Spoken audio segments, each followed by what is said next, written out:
When the death sentence was announced, the courtroom fell into silence. No one paid much attention to the German shepherd sitting quietly at the back. But the moment Cala Mendez's name was spoken for the last time, Raven rose and let out a long, aching howl that cut through the air like a cry for something long ignored. That was when the journey began, led by instinct, memory, and a truth buried deeper than anyone imagined. What if the only one who truly understands this entire case is the dog who never looked away? The air in the courtroom felt strangled, thick and cold enough that if someone dropped a pin, it would echo off the tiled floor like thunder. On the public benches, no one dared to cough or shift, not even the children who didn't quite understand what made the room so heavy. Every pair of eyes was fixed on the wooden witness stand at the center, where a young woman with short-cropped hair, squared shoulders, and a steady posture sat motionless. Her hands trembled slightly, but her face remained calm, revealing nothing. Her name was Cala Mendez, a former military officer, a war veteran decorated for dragging her comrades out of enemy fire. And now she was waiting for a death sentence. Judge Hargrove's voice rang out, stiff and rehearsed, as if each word had been carved in stone long ago. Based on the evidence presented and the testimony of witnesses, the Supreme Military Court hereby declares Defendant Cala Mendez is guilty of first-degree murder with premeditated intent and personal motive. Given the severity, calculated nature, and irreversible consequence of the act, the court sentences the defendant to death to be carried out by lethal injection. A strangled gasp rippled from the back of the room. Someone fumbled for a tissue. A few others bowed their heads in silence. Cala didn't flinch. She glanced only once toward the far end of the row, where her elderly father, Remy Mendez, sat in a worn wheelchair. His silver hair trembled as much as his hands, clenched tightly to the wooden armrests. Sitting beside him was a large German shepherd, with carefully groomed dark fur, upright ears, and eyes that were utterly still. His name was Raven. No one paid Raven much attention during the trial. He didn't growl. He didn't bark. He hardly moved. But on that day, at the exact moment the judge pronounced the words death sentence, Raven stood and let out a long, rising howl. The sound sliced through the courtroom like glass. It wasn't a bark. It wasn't a warning. It was the cry of something deep and mournful, like a soul being torn from its place. They say dogs have a sixth sense. But that day, for the first time, a courtroom witnessed a dog respond, not like a trained animal, but as if he understood exactly what injustice meant. Remy tightened his grip on Raven's leash. His eyes were red, but not a single tear had fallen. Only then did he look at his daughter and whisper, "Cala, I'm here." She gave a small nod. For the first time, her eyes welled up. But her smile remained, steady, composed, like the day she saluted her unit goodbye. She turned to the officer beside her and gestured that there was no need for handcuffs. Then, she quietly stepped down from the stand. Her titanium prosthetic leg clacked gently against the floor with each step. But her pace never wavered, just like the days she walked through fields of fire. Cala stopped before the final row of seats. Raven stepped forward instantly, trying to nudge her hand with his nose. "Take care of Raven for me, Dad," she said softly, her voice cracking. "Don't let anyone hurt him. He's capable of more than people think." Remy tried to reply, but his throat closed up. He only nodded, holding the leash tighter, as if it were the last thread tying him to her. "I believe you," he whispered. Two officers escorted Cala away. Her silhouette faded behind the heavy oak doors, and the screech of the hinge echoed like the closing of fate itself. Raven didn't howl again, but from that moment on, he no longer sat like a passive companion. He began to watch. He watched every person walk out of the courtroom. He watched the eyes of the officer clutching the folder. He watched the muddy boots of a military man slouched in the far corner. And every time someone said the name Halden, the man Calla was accused of killing, Raven growled. Quietly, just enough to make people turn and look. No one knew it yet, but the dog had remembered something. Something that couldn't be spoken. And in the dim corridor outside, Remy sat in silence. One hand rested on Raven's head. He gently stroked the dog's ears. "If she's innocent, we'll go all the way, won't we?" Raven didn't bark, didn't nod, but his eyes stayed locked on the courtroom door where Calla had vanished. And in those eyes, a fire still burned. Remy brought Raven back to their small wooden house on the edge of Whitetail. The evening wind slipped through the pine branches, rattling the old awning. The wheelchair creaked over the flagstone path that led to the yard Calla had once laid by hand, back when she was still a young lieutenant. Raven entered first without being told. He circled the house once, then stopped in front of a faded photo hanging near the door. A young Calla in uniform, hugging a much younger Raven, back when he was still a trainee pup. The photo had yellowed slightly, but the light in their eyes? It hadn't changed at all. Remy sank into the wooden chair beside the fireplace, his bony hands patting his knees out of habit. Raven walked over and rested his head gently on the old man's lap. "You miss her too, don't you?" Remy whispered, running his fingers slowly along Raven's back. "So do I."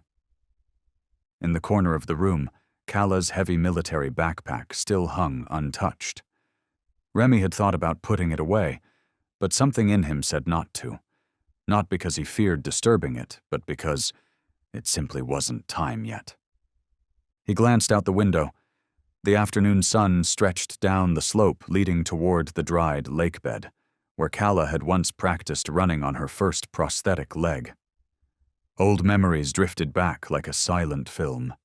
No sound, just light and stillness. It was the year she returned from her third deployment in the Middle East. She came back with a long scar on her shoulder and a part of her body left behind beyond the wire. But what broke Remy more were the nights when that brave daughter curled up in a corner of her bed, soaked in sweat, gasping through choked screams.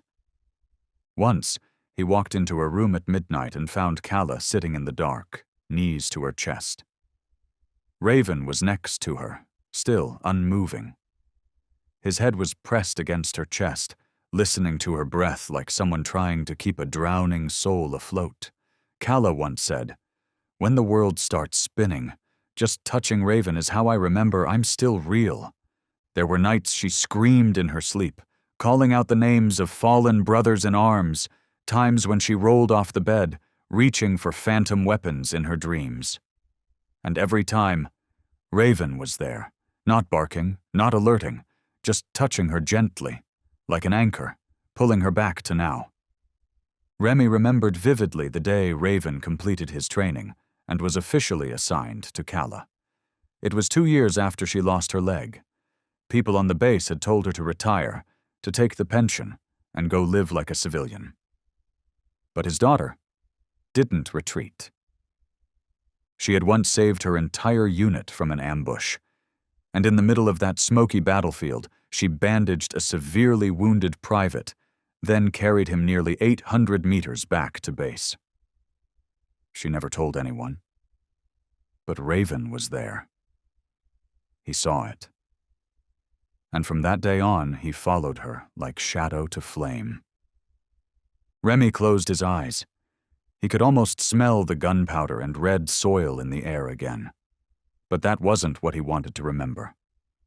What stayed with him was the look Calla gave Raven after each mission. It wasn't the look of a commander to her K9.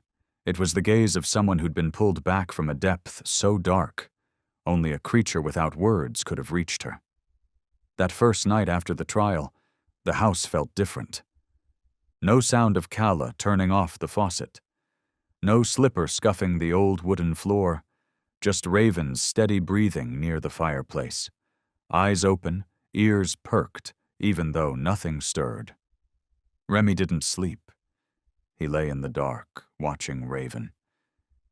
And then he started noticing things he'd never paid attention to before. Raven hadn't eaten since morning. He hadn't returned to his usual sleeping spot beside the sofa. Instead, he roamed quietly around Calla's study, sniffing each shelf, every bag. At one point, he paused for a long time in front of her locked desk drawer, motionless, as if hearing something echoing from the past. By midnight, Raven suddenly left the study. He padded out toward the small shed behind the house, where Calla stored her training equipment. Remy followed slowly in his wheelchair, without turning on the lights. Raven stopped in front of the worn wooden door and scratched at the bottom edge 3 times, then looked back at Remy. Not a bark, not a whimper, but his eyes. They were pointing toward something. Remy leaned forward and struggled with the rusted lock. Inside the shed were the old tools, leashes, mission harnesses, and a worn ballistic vest stitched with the tag RAVEN-Unit 7. But tonight, these weren't just relics. They felt like clues. Remy looked down at Raven. "What are you trying to tell me, boy? Is it memory, or is it something you know that I don't?" Raven didn't answer, but his tail swayed, slowly, not with joy, but with patience, as if he were waiting for a signal, a decision, a journey that his handler had left unfinished. And in the quiet of that wooden home, Remy felt something begin to shift. It wasn't in the verdict. It wasn't in the war-torn memories. It was beneath his hands, in the presence of a German shepherd, trying to speak a truth the world hadn't had the patience to hear. And Remy, in the role of a father, began to understand. If he truly wanted to save his daughter, he would have to listen to Raven first. That morning, a thin mist clung to Whitetail, like the breath of a town, not yet fully awake. Remy was pouring water into an old coffee kettle when the front wooden door echoed with 3 firm knocks. He didn't need to look to know who it was. That knock, short, confident, could only belong to Jace Whitman. The tall, lean young man standing on the porch hadn't changed much since the day he walked into Remy's law class at Redridge Academy. Sharp gaze, squared chest, and a way of speaking that never circled around a point. "I came because of Calla," Jace said, not waiting for an invitation. "And for you, of course."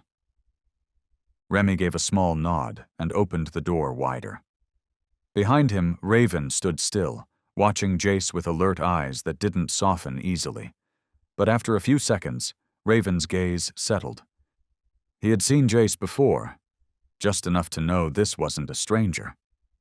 Inside the study, folders lay scattered across the desk.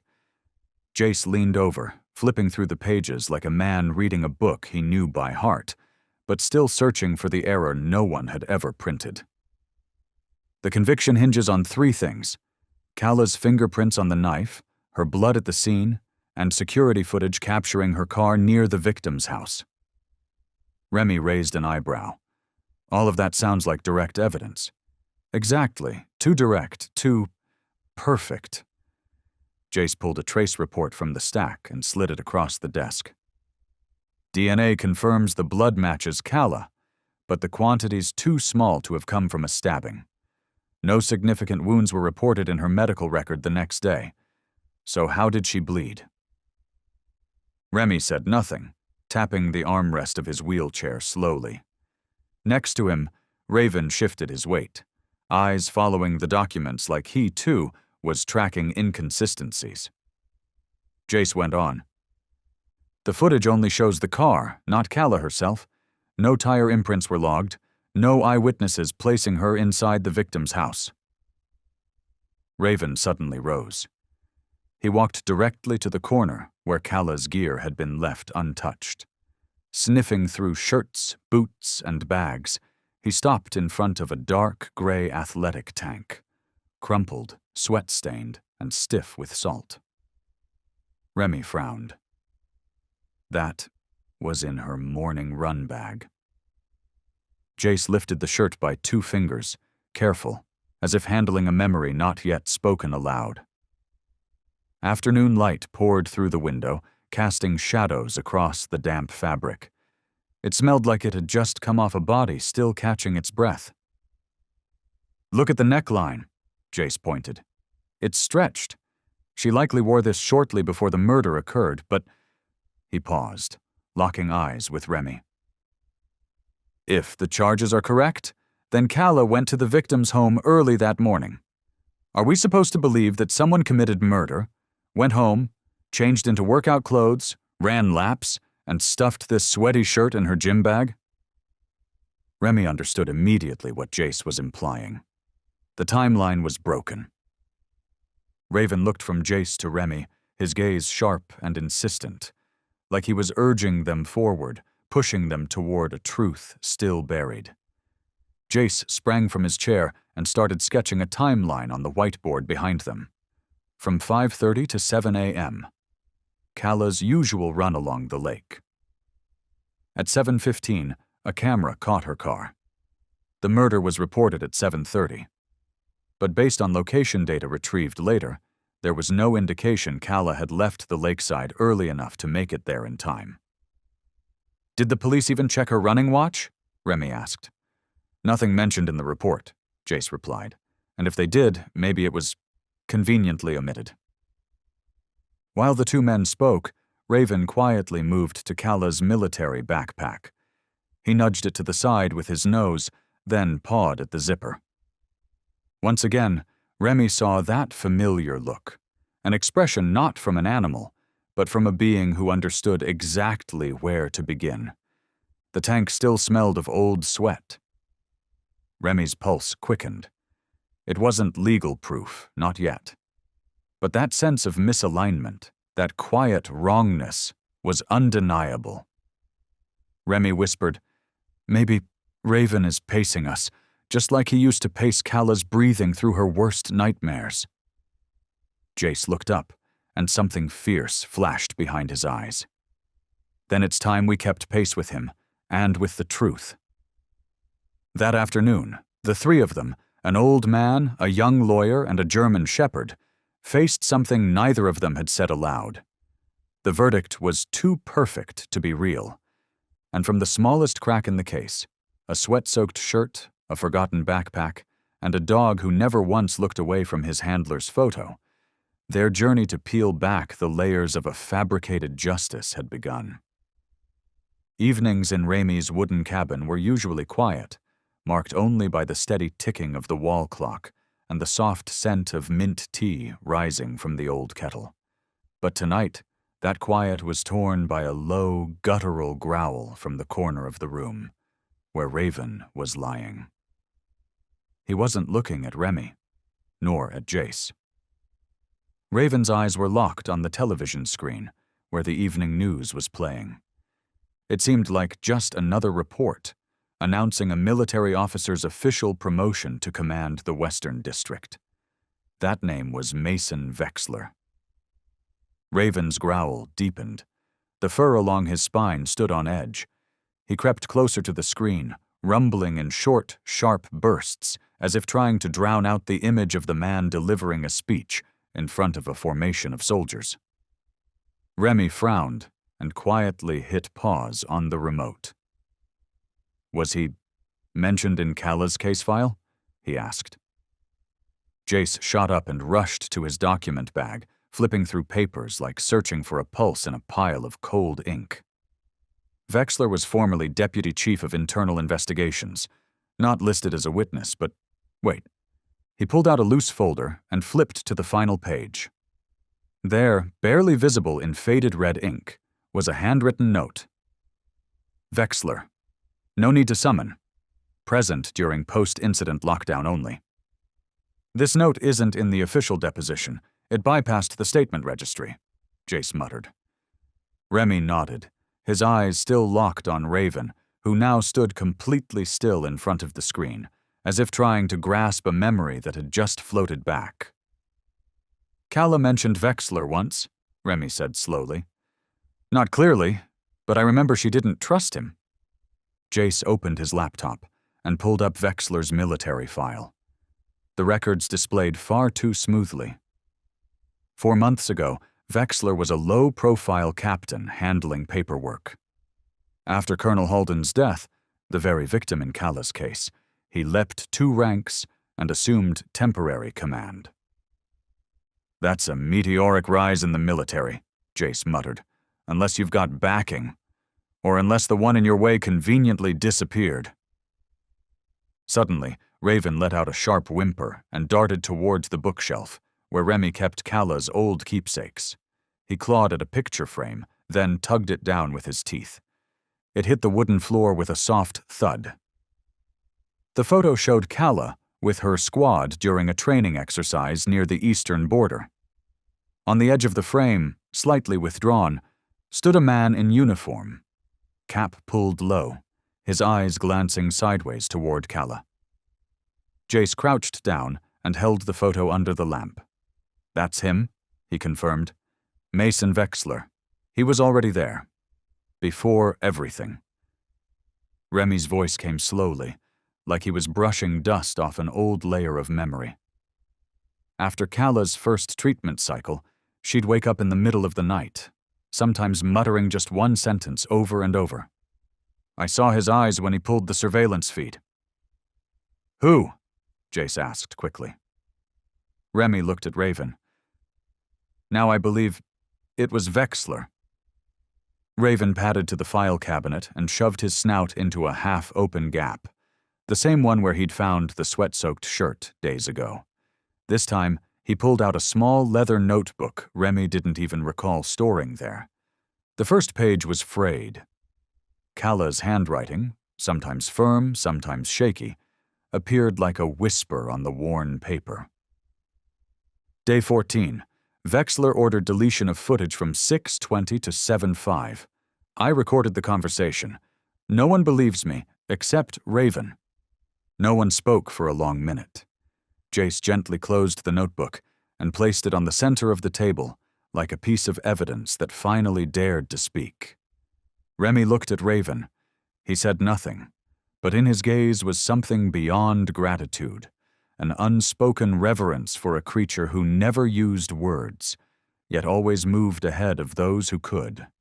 That night, as the news ended with footage of Vexler shaking hands with newly appointed officers, Raven turned his head away from the screen.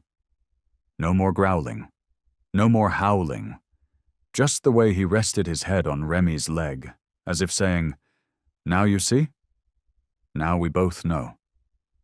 The moon hung low behind the row of cypress trees outside, casting jagged shadows on the window like claw marks across the face of night.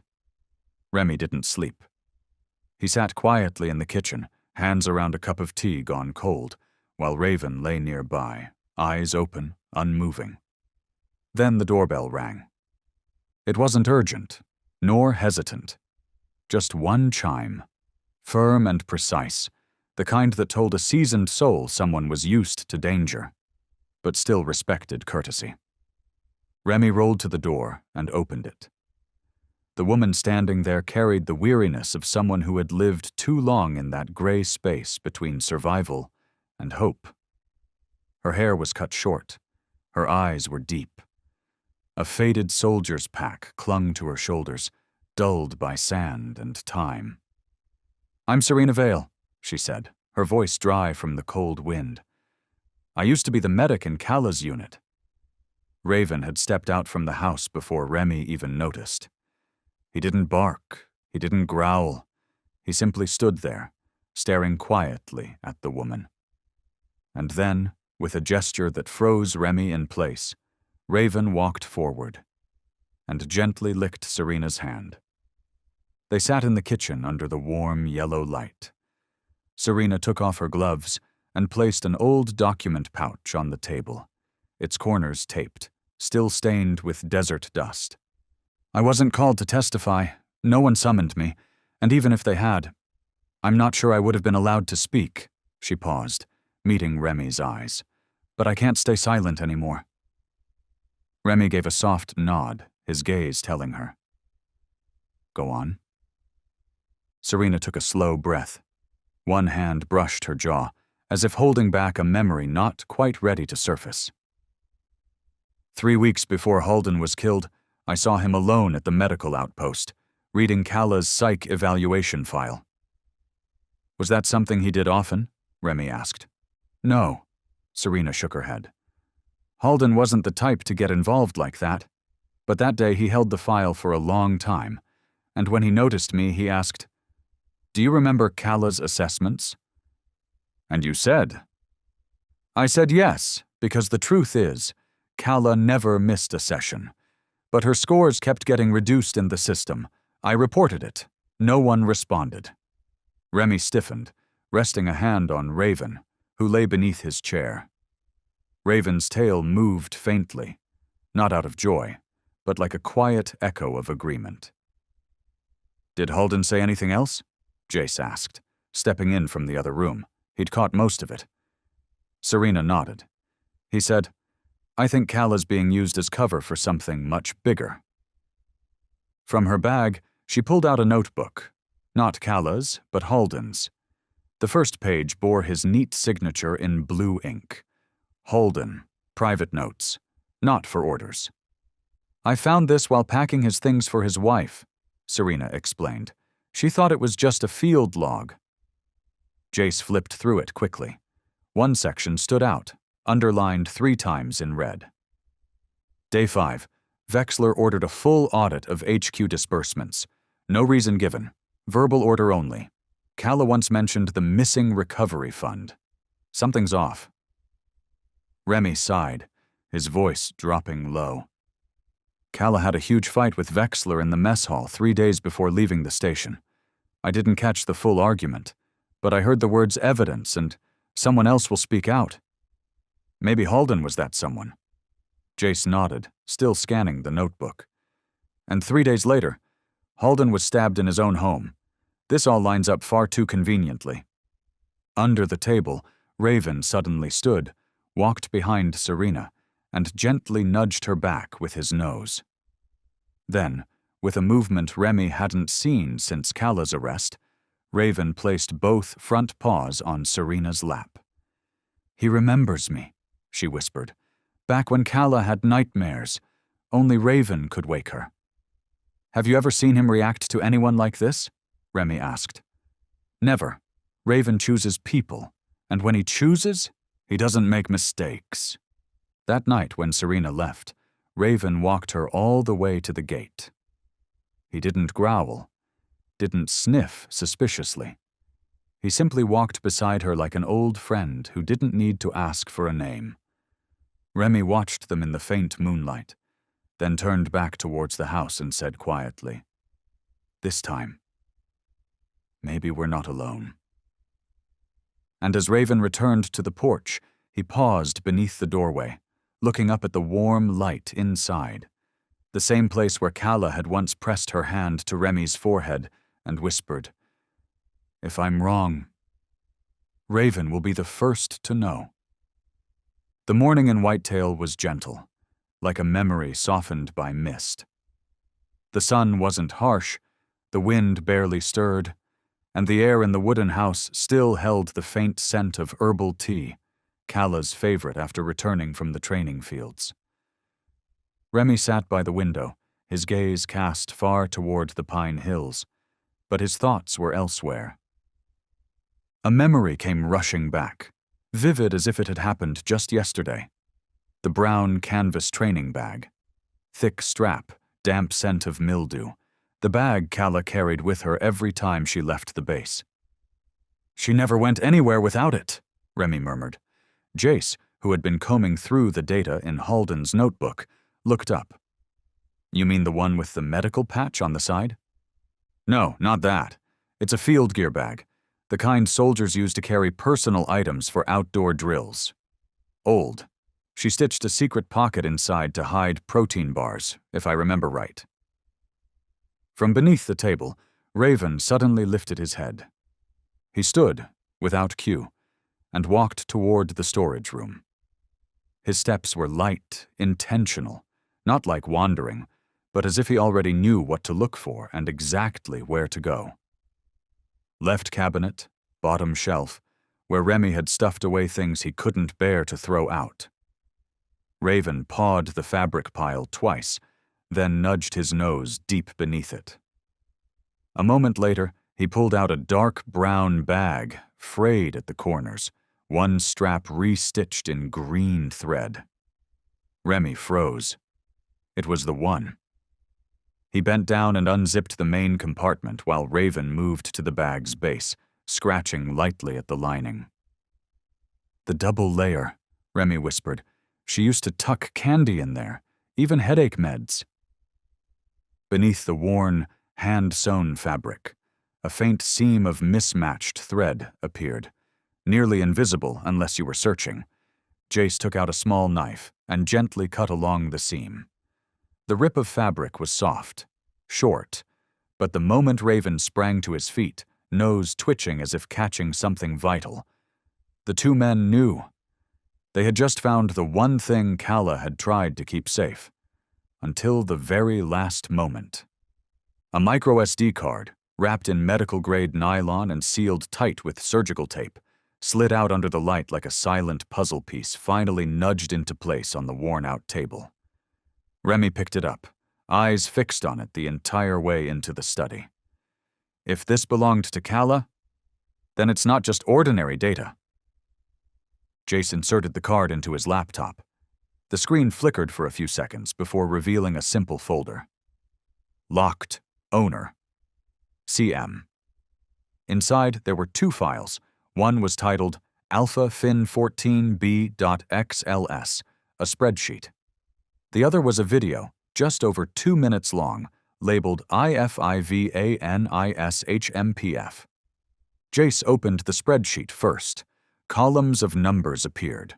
Budget codes, expenditure purposes, but some rows were flagged in red.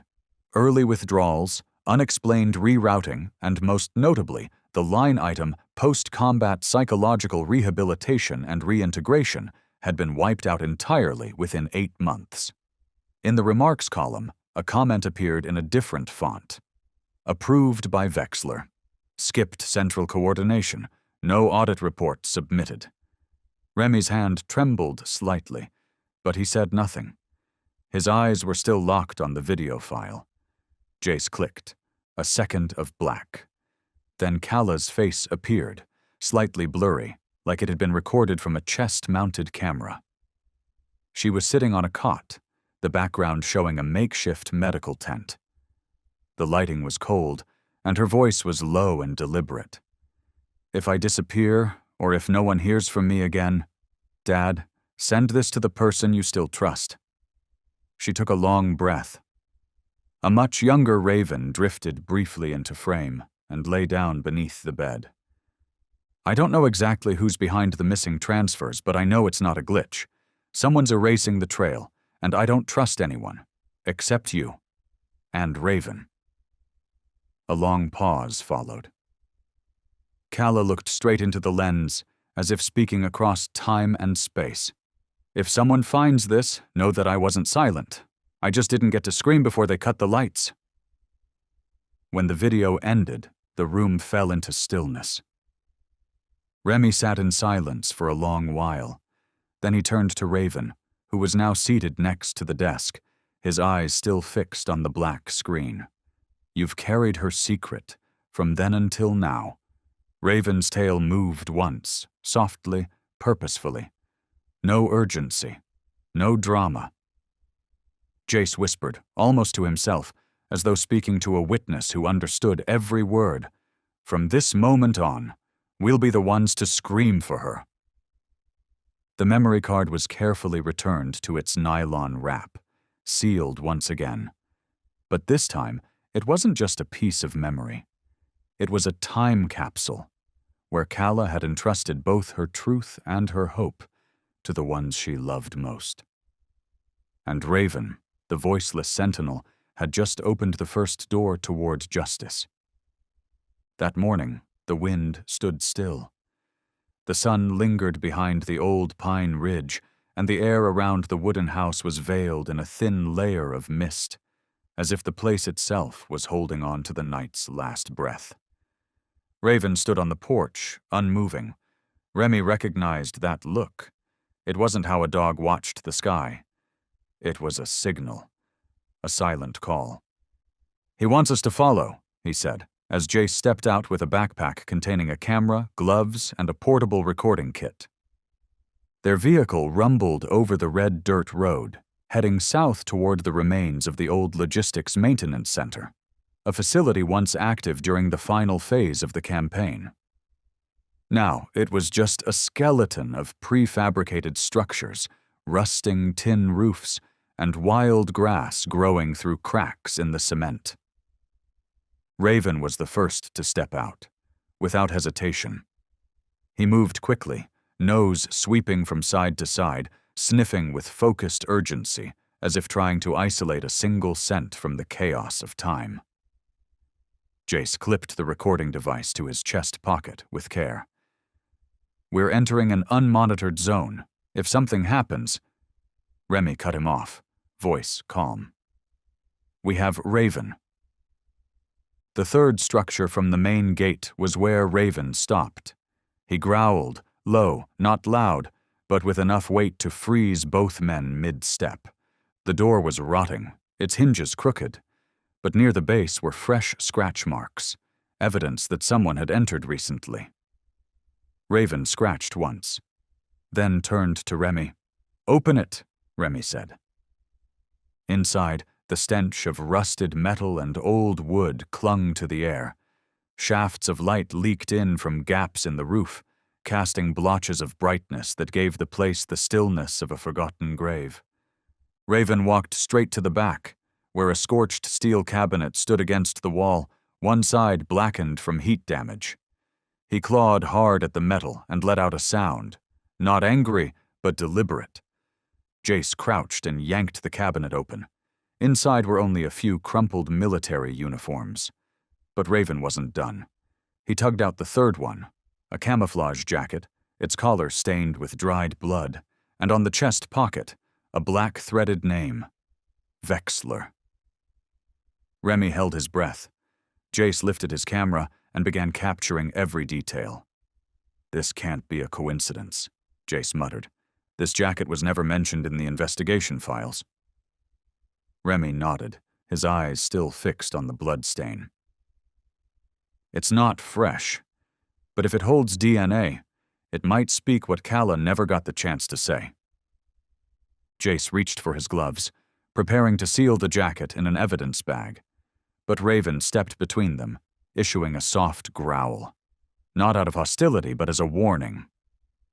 "We can't take it," Remy realized aloud. "No warrant, no controlled scene. If we move it now, it's legally worthless," Jace exhaled. "All we can do is record it." He captured another round of shots. Raven remained by the cabinet, eyes fixed on a shadowed corner behind it. "What's over there?" Remy asked. Raven circled behind the cabinet, squeezing through a narrow gap where no light reached. Moments later, he scratched and pushed out a corroded brass shell casing, marked with a military serial. Jace picked it up with plastic tongs. At the base, the engraving read, T12/0741, standard issue for SIG pistols post-2041, the same type used in Halden's murder. Just then, a faint sound came from outside, gravel shifting beneath a step. Raven turned instantly, ears high, letting out a short, sharp growl. Remy gripped the side of his wheelchair, eyes scanning the dusty window. Jace drew his phone, switched to night mode, and pointed it toward the entrance. They saw nothing, but Raven didn't drop his stance. "Someone's out there," Remy said quietly. Jace slowly cracked the door open. Silence. But under the flickering light from the neighboring warehouses, a tall figure in a baseball cap withdrew, quickly and silently. Not enough to identify, but enough to know. They weren't alone anymore. "We need to go," Jace said quickly. Remy nodded. Raven brought up the rear, walking steadily but glancing back every few steps, not in fear, but as if mapping the way back, as if he were marking the boundary of truth across a landscape built on lies. On the ride back, the vehicle rattled lightly over uneven roads. None of them spoke. Remy stared out the window, eyes narrowing as if pulling thoughts from far beyond the tree line. Maybe what Calla left behind wasn't just evidence. Maybe it was a warning. Jace said nothing. Raven, now lying on the floor of the truck, kept his eyes closed. Every time the wheels hit a bump, his tail tapped gently against Remy's seat, just as he used to do, waking Calla from nightmares she was never meant to face alone. Night settled over Whitetail, with the kind of silence that lulls people into false comfort. The amber streetlights cast long, uneven shadows from the trees onto the dirt path, forming shapes that shifted like faceless figures. Inside the wooden cabin, Remy sat beneath a desk lamp, rereading Halden's notes, while Raven lay alert by the window frame, more responsive than any security system ever built. The wind wasn't strong, just enough to nudge the kitchen curtain slightly. And in that subtle movement, Raven turned his head. He didn't growl, didn't bark, just froze for a single heartbeat. Then he stood and stepped directly into the dark. Jace was asleep on the sofa, but Raven didn't wake him. Quietly, he walked towards the back door, its hinges once rusted but recently replaced. A soft, almost imperceptible click echoed. Raven stopped. The door handle turned, slowly. Just as the intruder began to push it open, Raven lunged like a silent arrow. Before the military boot could hit the wooden floor, Raven had slammed into the figure and brought him down with a precise bite to the right forearm, sinking his teeth exactly where the muscle controlled grip and movement. The man didn't scream. More accurately, he knew not to. "Wait," he gasped. I didn't come here to kill anyone." Remy had already jumped up. The lights came on. Jace grabbed his phone and began recording, while Remy spoke just once. "Hold still." Raven's doing the interrogation. The man lay face down on the floor.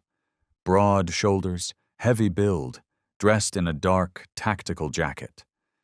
But under the glare of the lights, the embossed patch on his left arm became unmistakable. 6th Brigade, Western Internal Defense Unit under Vexler's command. "Name?" Jace demanded. "Nolan Trent." "Rank?" "Sergeant, Combat Medical Tech, but I'm not here under orders." Raven gave a low growl, his jaw still locked, not breaking skin, but firm enough to remind everyone that every breath was being judged by something that had seen war without a single word. Remy lowered his voice. "Why break in?" I was sent to erase traces," Nolan panted. "Vexler wants anything tied to the Halden case cleaned up. He knows you were close to Calla. And that? You're holding something he can't control." Jace stepped forward, camera still rolling. "How many others like you?" Nolan bit his lip. "At least 3 teams. One's tracking Serena Vale. Another is sweeping Halden's old equipment sites. I was assigned to you." Raven shifted slightly, not leaving his spot, but tightening his hold, causing Nolan's entire frame to jolt like a current had passed through it. "I didn't kill anyone," he cried. "I just delete records. I didn't even know Calla had that video. I thought everything was buried." Remy looked at Jace. No words were needed. The truth was obvious. Calla had been right, and Raven had never once been wrong. 5 minutes later, Jace contacted the regular military security division. Under the banner of independent internal review, he escalated the call directly to his former superior, Major Sonia Reyes, the same officer who had once voted against Vexler in a sealed internal tribunal. Raven didn't leave Nolan's side until the distant hum of vehicles reached the driveway. Red and white lights bouncing across the windows like confirmation that the mission was complete. The team arrived, seized the video data, and ran Nolan's ID through their system.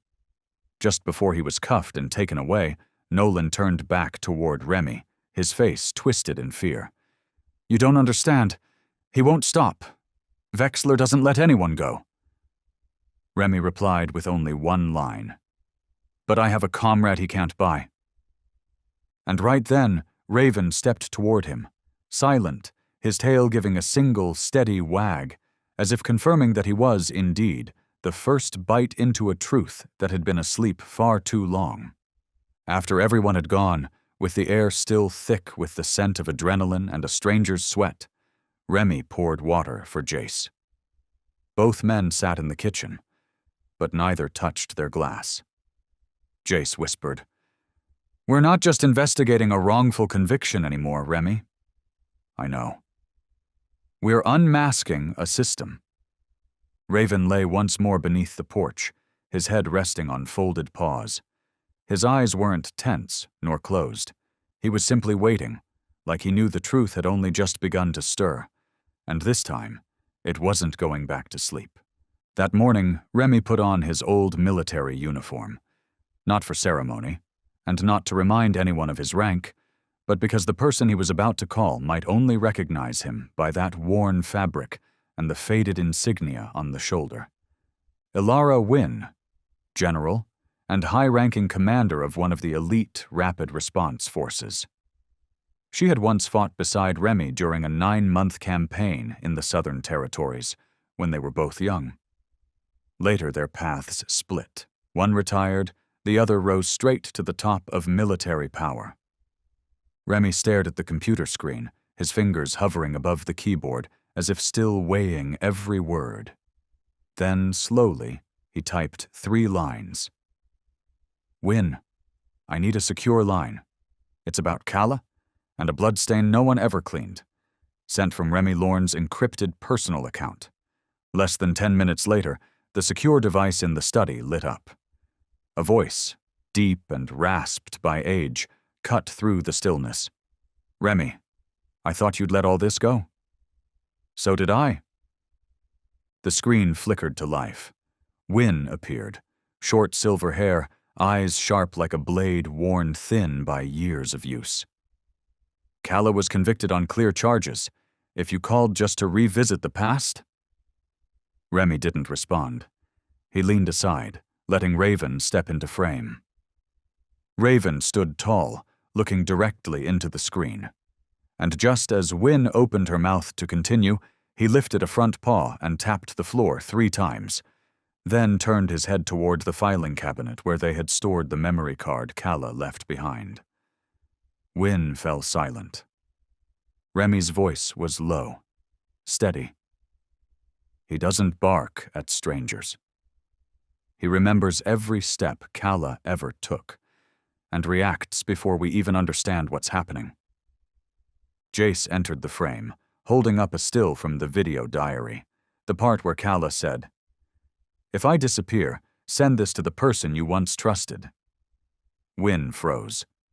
She sat straighter, her gaze no longer guarded, but focused. "Who was she referring to?" "I think it was you," Remy answered, "or at least the last person in the system she dared to hope for." Wynn crossed her arms, her eyes fixed on Raven. "I can't reopen the file myself.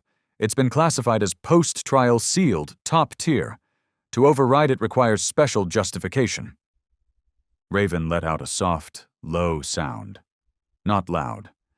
But to someone who had lived through a lifetime of grenade blasts, it was unmistakably intentional. Wynn gave a small nod. "I won't reopen the file, but I can initiate a secondary systems sweep, technical recovery protocols." "Meaning?" Jace asked.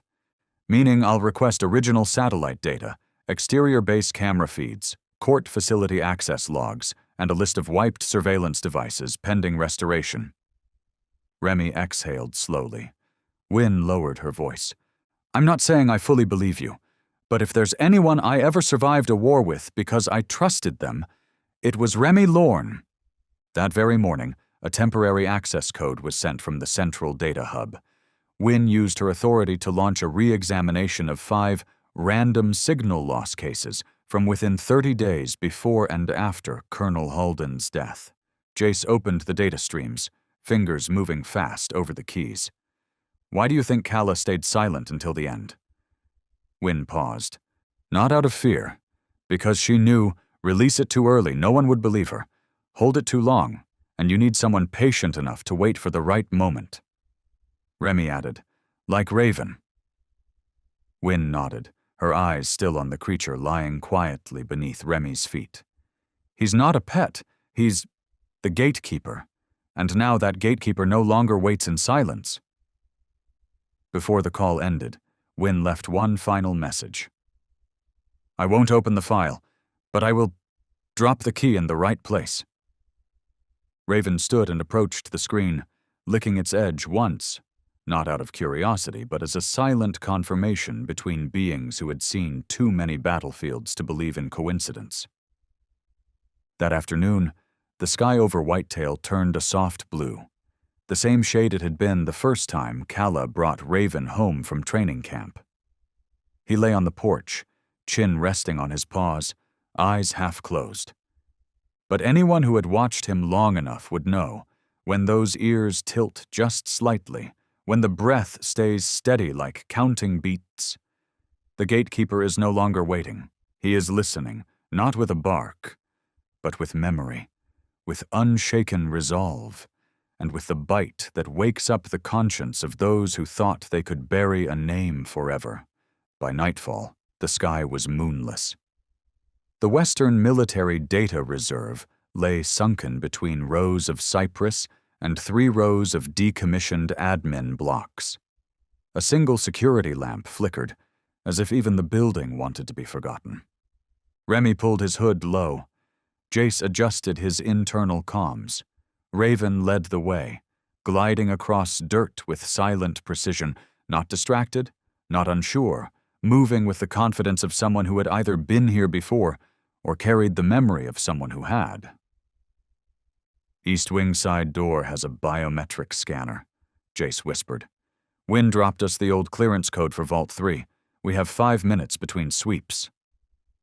Raven stopped at the steel door, lifted his head, and confirmed the route.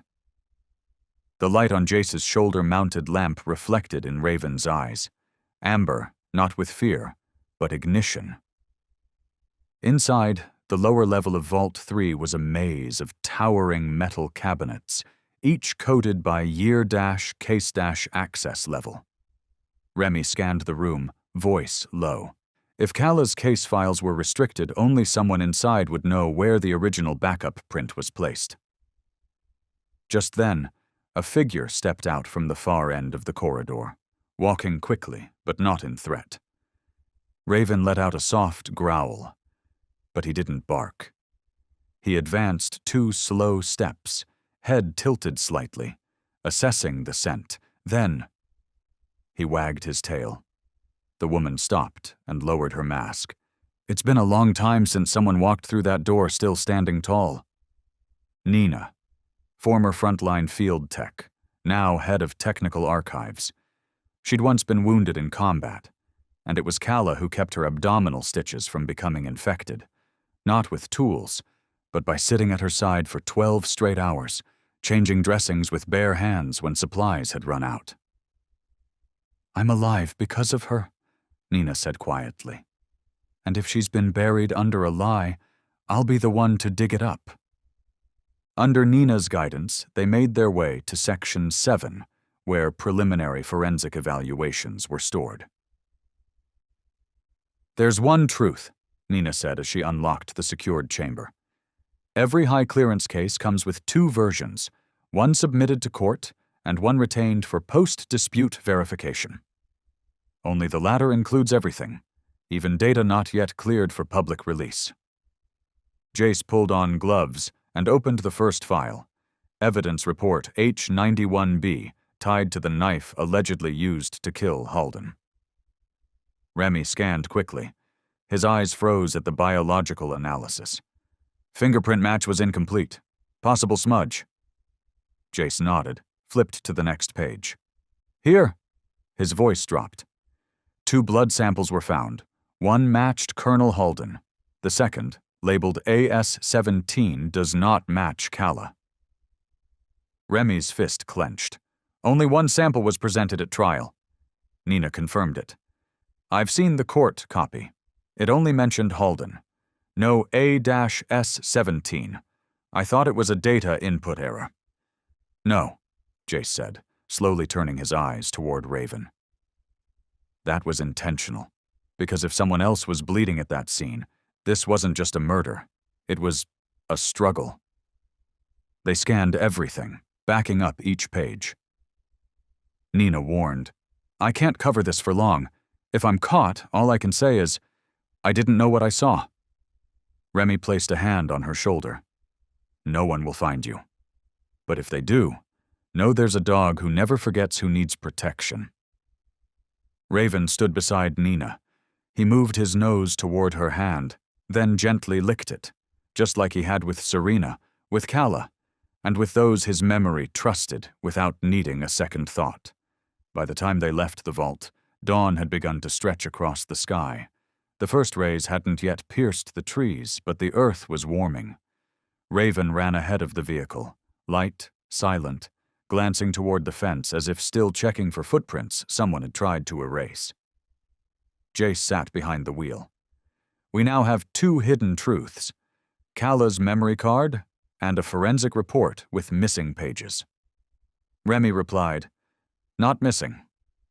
Just folded so no one would notice. He looked toward Raven, who sat steady at the windshield, like a sentry watching the edge of a map. But he has begun to unfold them. And in the stillness before the sun fully rose, Raven turned his head slightly, not with the look of a creature who had completed a task, but as one standing guard over the final gate, where truth had just brushed against the first light. It was not yet fully morning. On the fogged glass window of a 3rd-floor unit in the old medic's quarters, Serena Vale sat motionless, hand still resting on a phone whose screen had gone black long ago. The call had lasted only 19 seconds. 19 seconds. No name, no direct threat. Just a voice, cold as oxidized steel and slow like a blade being honed on wood. Stop searching. Don't call anyone else. Don't think you're still on the outside. Serena gripped the hem of her sleep shirt, her breath held back like she was trying to cage a fury that had long gone silent. 10 minutes later, Raven knocked at Remy's front door. No bark. Just one tap. Then he turned to Jace, who was preparing coffee in the kitchen.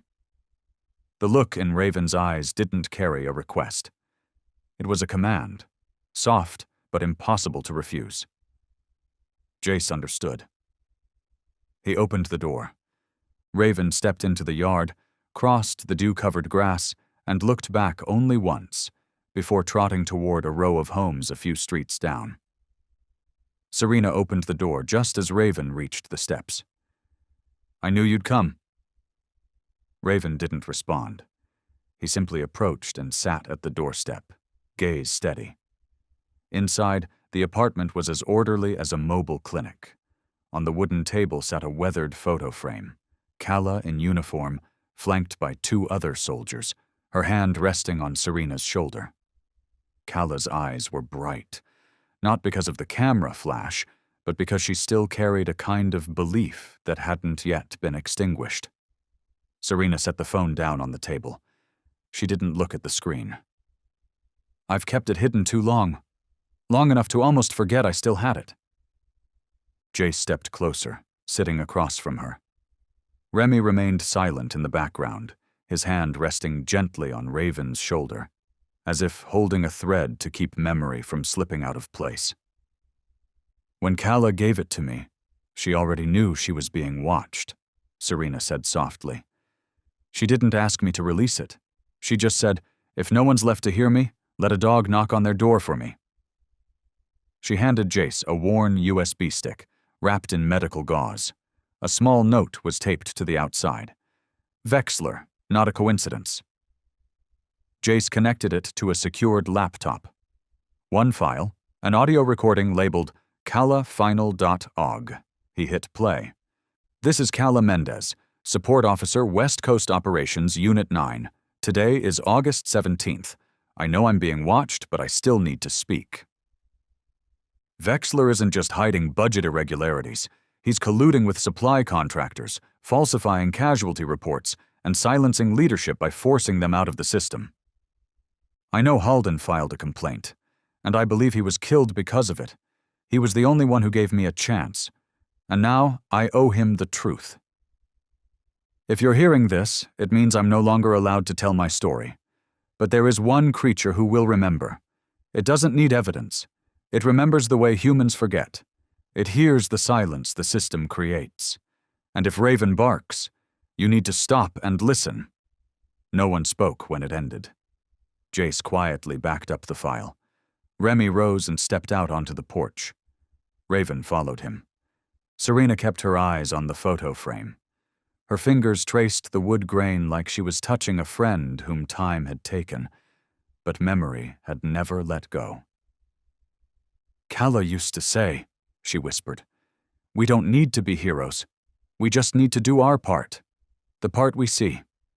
I think today is mine.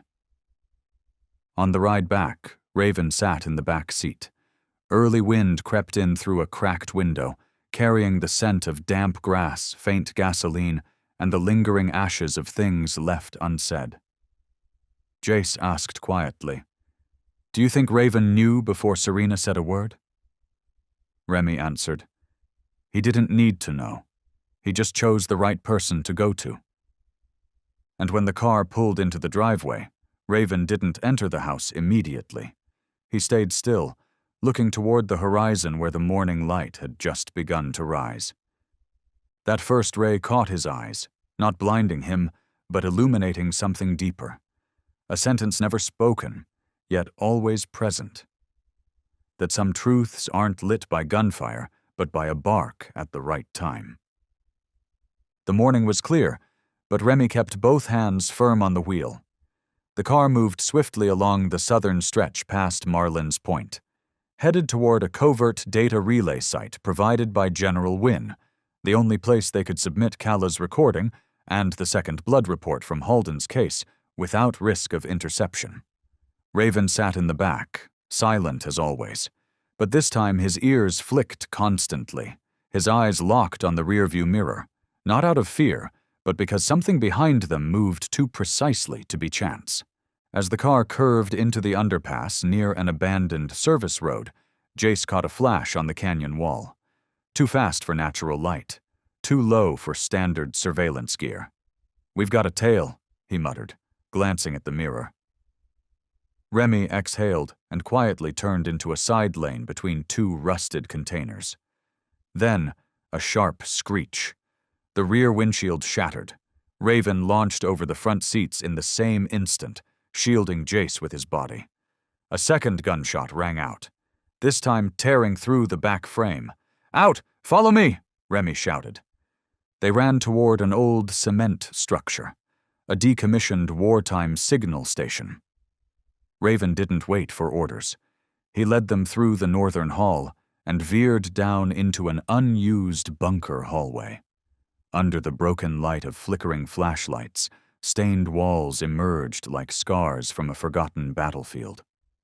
The footsteps behind them grew louder. But Raven didn't look back. He ran on instinct, or maybe something left behind by Cala. They turned into a corridor half blocked by rubble.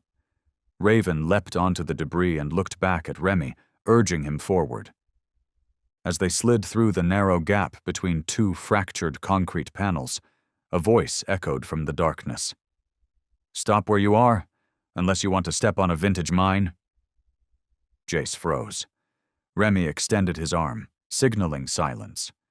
From the shadows emerged an older man, jacket torn at the shoulder, faded military cap resting over wiry white hair. He held an M1911 pistol, worn but still polished at the trigger. "Name?" he asked. "Remy Lorne. The one who held the southern signal grid in March '92? Remy nodded.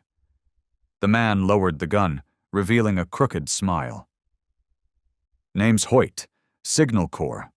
You pulled me out of Echo Base when it was raining mortar fire. Never thought we'd meet again?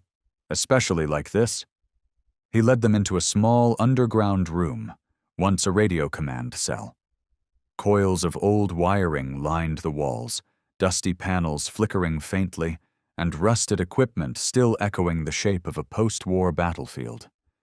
Raven stood guard at the doorway, his eyes fixed on the corridor beyond. He didn't bark. He didn't growl. He simply remained focused, like a silent ember, waiting to ignite if anyone dared cross the boundary of what he had chosen to protect. Hoyt poured water from a dented kettle resting on a small camp stove, his voice hoarse with age and dust. "You've been made. Those men, special detail, not on official assignment. They report to one man only." Vexler Remy gave a slight nod. "We have something he buried. And now, a dog who knows how to dig up the grave." Hoyt chuckled. "So you're the infamous pup I heard about from the Med Corps, the dog who cracks safes. Well done, kid." Raven didn't respond, but his tail gave a single, subtle wag, as if acknowledging the words with a beat of the heart. Jace unzipped his pack, pulling out the audio file and forensic report. "We need to get these to an independent military data relay. If we don't, it'll all be dismissed as fabricated." Hoyt fell silent for a beat, then muttered, "There's an old tunnel. Connects this bunker to the eastern medevac loading zone, but it's been dormant for years. Might cave in." Remy stood and placed a hand on Hoyt's shoulder. "If we don't go, Kala dies a second time, and this time, there won't be a courtroom left to save her." Hoyt nodded. Slowly, but without doubt. "Then let's move." When they left the bunker, Raven took the lead. He stepped over the crumbling path, not with hesitation, but with the stride of someone who had never learned fear. Only the weight of a promise still kept. And in that final second before the tunnel mouth caught the early light of day, Raven paused, turning back toward the darkness behind him. Not because he feared being followed, but because he needed to be sure. Every lie that ever punched justice in the face would have no place left to hide when the light finally arrived. The midday sun cut sideways through the thick canopy lining the edge of Marlin's Point. Remy sat on the weathered stone steps behind Hoyt's shelter, his gaze quiet, resting on the open yard where Raven now lay, head on his paws, eyes half closed as if asleep. But Remy knew. When Raven's ears still tilted slightly toward the wind, it meant memory had never left him. Jace sat beside him, his voice low. "Raven, where did he come from? I mean, what unit was he originally assigned to?" Remy didn't answer right away. His eyes drifted toward the rocky slope leading into the woods, where sunlight flickered across uneven earth, just like that relay point near the western border years ago. "Back in 2016, Remy began, Kala's unit was deployed to a conflict zone near Firepost 9. A civilian village got caught between two factions. The orders were to hold position until reinforcements arrived." Jace nodded, listening intently. "But on the third morning," Remy continued, "a group of kids wandered into a mine-laced corridor. No one dared go in. The K-9 unit had lost contact the night before. Kala didn't wait for clearance. She just went." His voice thickened as the image returned to him. "She followed thermal signals and faint cries, carrying only a pistol and a medic's belt. Almost an hour later, her emergency beacon was picked up, along with GPS coordinates. When the team got there, 9 kids had been treated for minor wounds, each wrapped with careful bandages. 2 others had been laid side by side, covered in uniform jackets." Remy looked back toward Raven. And in the center of that ring was a German shepherd, soaked in blood, clenching a homemade bone splint between his jaws, refusing to let go. That was Raven. Jace turned toward Raven, now lifting his head, eyes open, watching Remy as if confirming every word with his silence. Remy's smile was faint, tinged with both sorrow and pride. He was the only one who made it out from the 4 K9 dogs deployed that night. Officers called it luck. But I knew better. That wasn't survival instinct. It was instinct to find his person again. Jace sat quietly for a moment, then asked, "What training program did Kala use for him?" Remy's smile shifted, this time like a father remembering a daughter. No formal program. Kala didn't believe in cold obedience. She believed in connection. Instead of teaching Raven to follow orders, she showed him what it meant to stay. I once heard her tell him, "If you see someone who needs you to stay, then stay. Don't wait for a command." The breeze stirred again, lifting brittle leaves that danced across the yard. Raven stood and walked toward them, not barking, not nudging for affection. Just standing there like a witness quietly stepping forward when their name is called. Jace looked at him, then turned back to Remy. "He's not just another working dog." Remy nodded.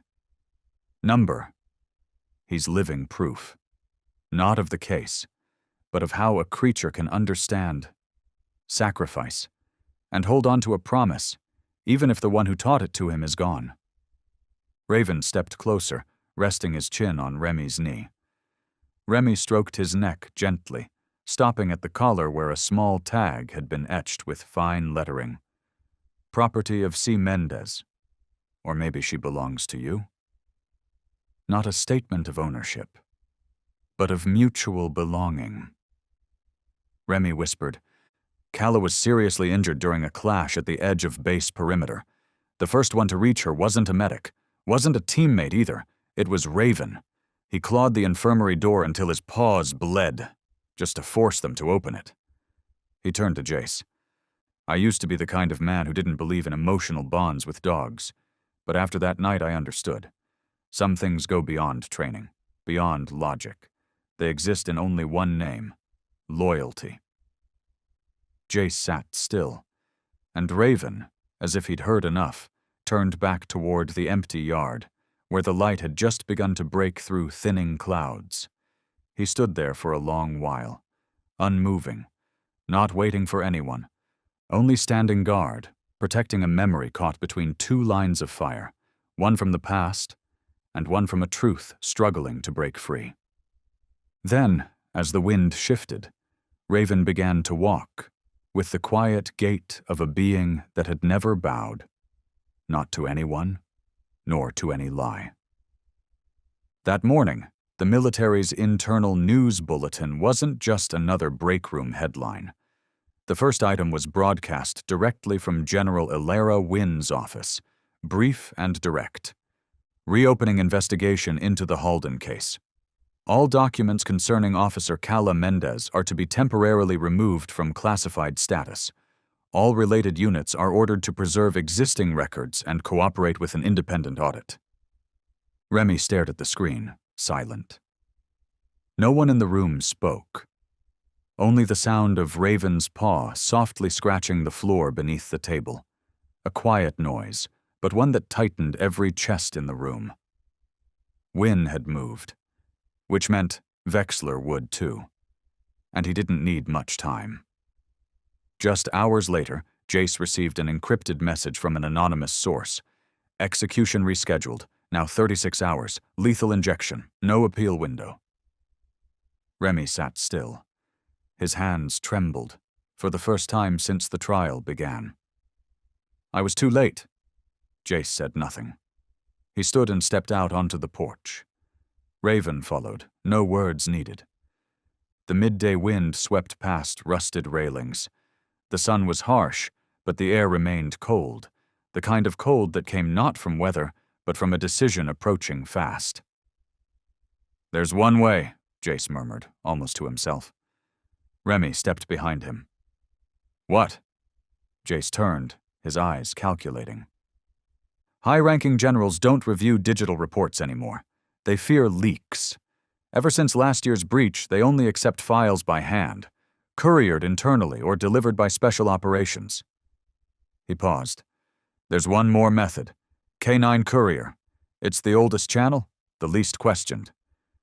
Remy furrowed his brow. You mean? Jace nodded. Raven. He's not just a symbol. He's the only one who's ever passed through the Benedict base perimeter. Remy didn't respond right away. He looked at Raven, now lying by the stairs, head resting on the wood step, eyes neither closed nor lost. Just waiting. So what do we do? Remy asked. Jace didn't hesitate. We encrypt the data, embed it in a biometric drive on Raven's collar, send him through the supply trail near the transit route. He can reach Benedict's base before the deadline. And if he's stopped?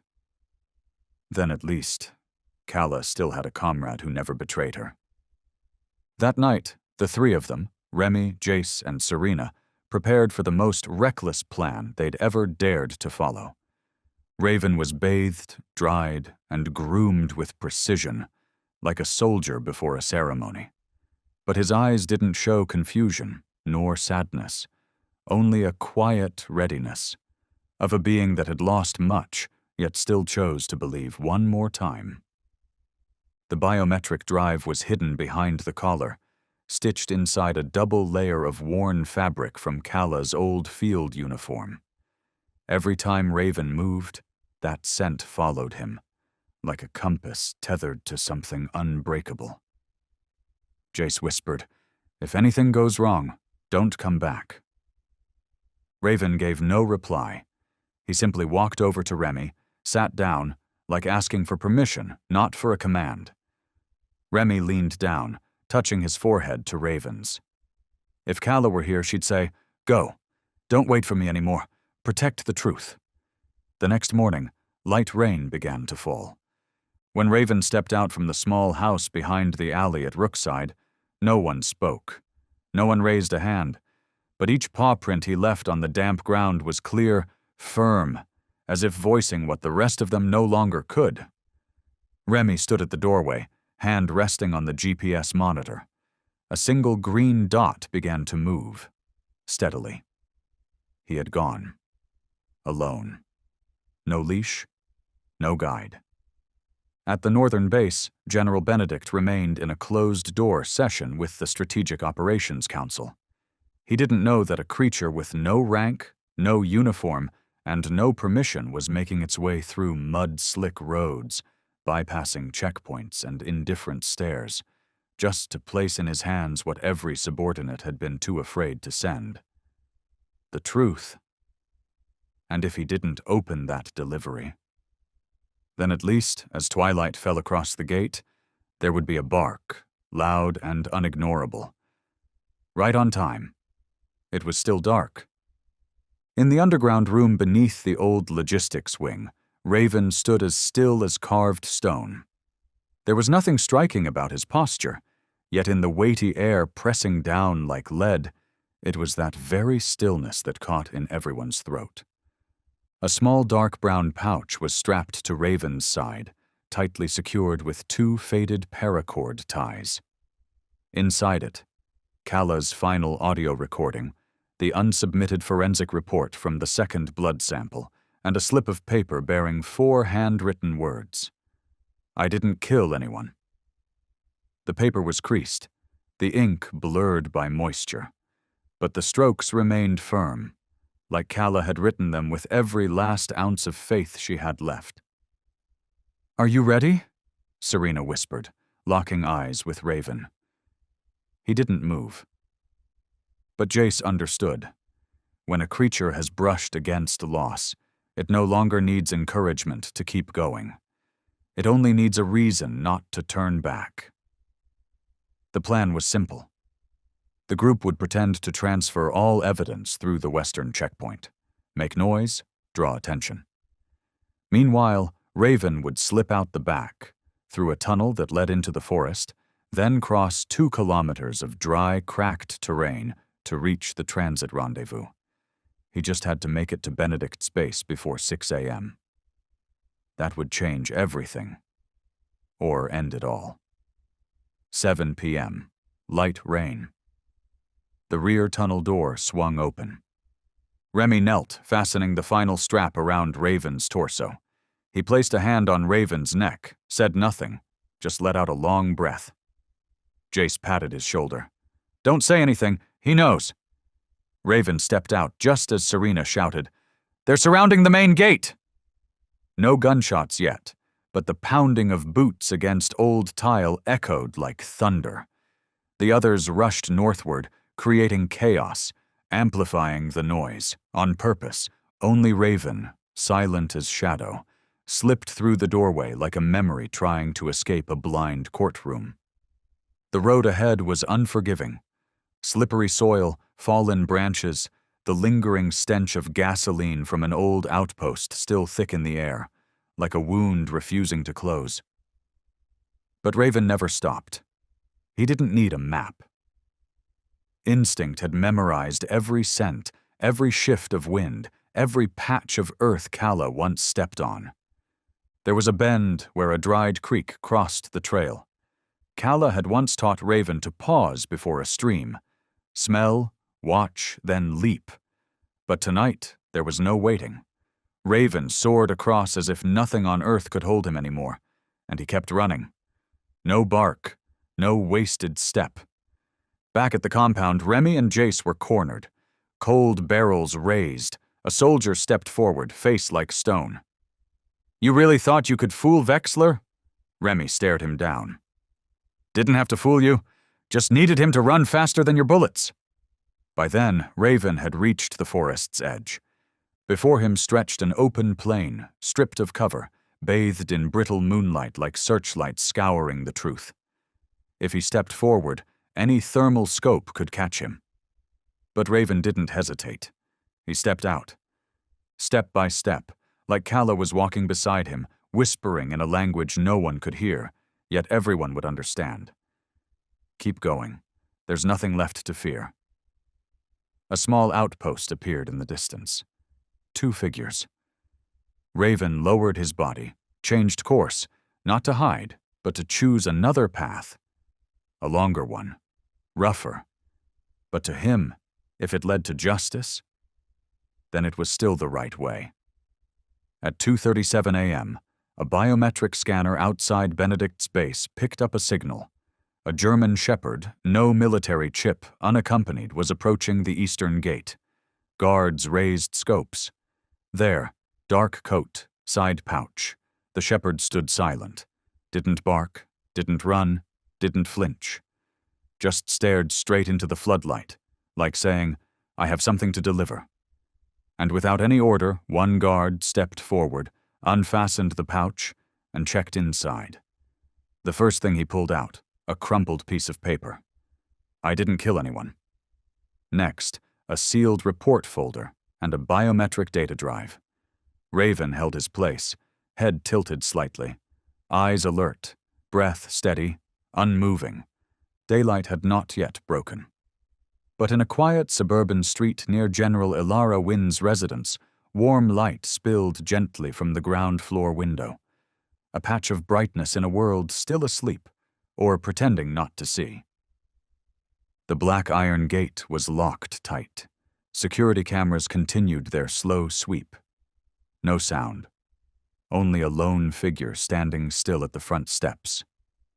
Raven didn't bark. He didn't scratch the door. He didn't try to break anything. He just stood there, steady, head held high, eyes fixed on the wooden brown door where the woman who once vowed to live by the honor of the uniform was now inside. Ilara Wynn hadn't slept. She'd been sitting in her reading chair since 2 a.m, ever since receiving the alert from Benedict Base's checkpoint. A lone K-9, carrying evidence. She had only smiled quietly, not out of surprise, but because she already knew. If Calla had ever had one comrade who would not betray her, that creature would have found a way to her door. When a faint sound came from the gate's sensor, Not a voice, not a bell. Ilara walked out. She pulled aside the curtain and peered through the slit of light. Those eyes. Whether it was 5 years ago in a blood-soaked outpost, or now, on the cold cement porch of a general's house, that gaze had never changed. Clear, silent, and asking only one thing. Is there anyone left who still believes her? The gate opened with the grating cry of rusted hinges. Ilara Wynne walked out slowly, not in uniform, only wrapped in a heavy gray coat. No one followed her. No bodyguards, no codes, just one set of footsteps, and a gaze that didn't waver. Raven didn't move closer. He simply lowered his head, softly, the way Calla once taught him. A bow not of submission, but of trust. Ilara knelt and untied the strap securing the pouch at his side. It was damp, cold, but everything inside was intact. The biometric drive, the audio recording, and the crumpled note. She opened it. 4 words. No signature.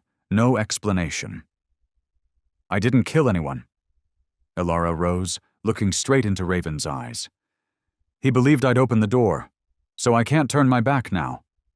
Within 20 minutes, the contents of the pouch were uploaded into the encrypted internal system.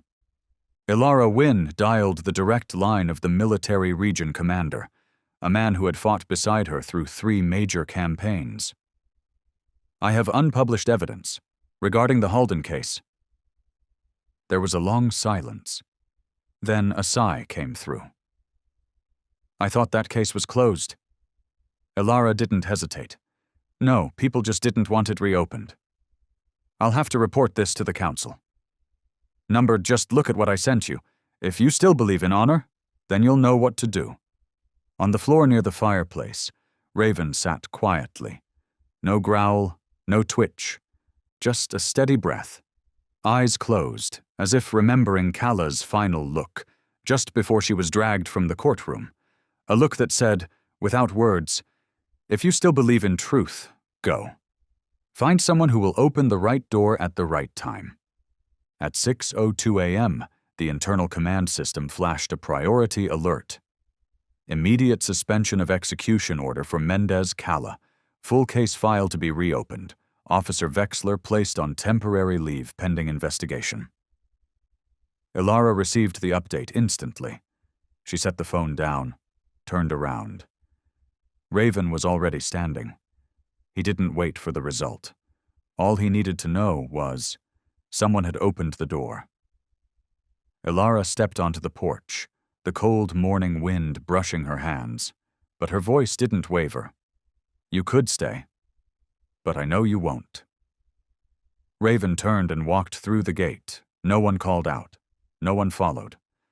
Only the sound of the iron gate closing behind him and a single paw print pressed into the wet earth, living proof of a silent delivery of justice.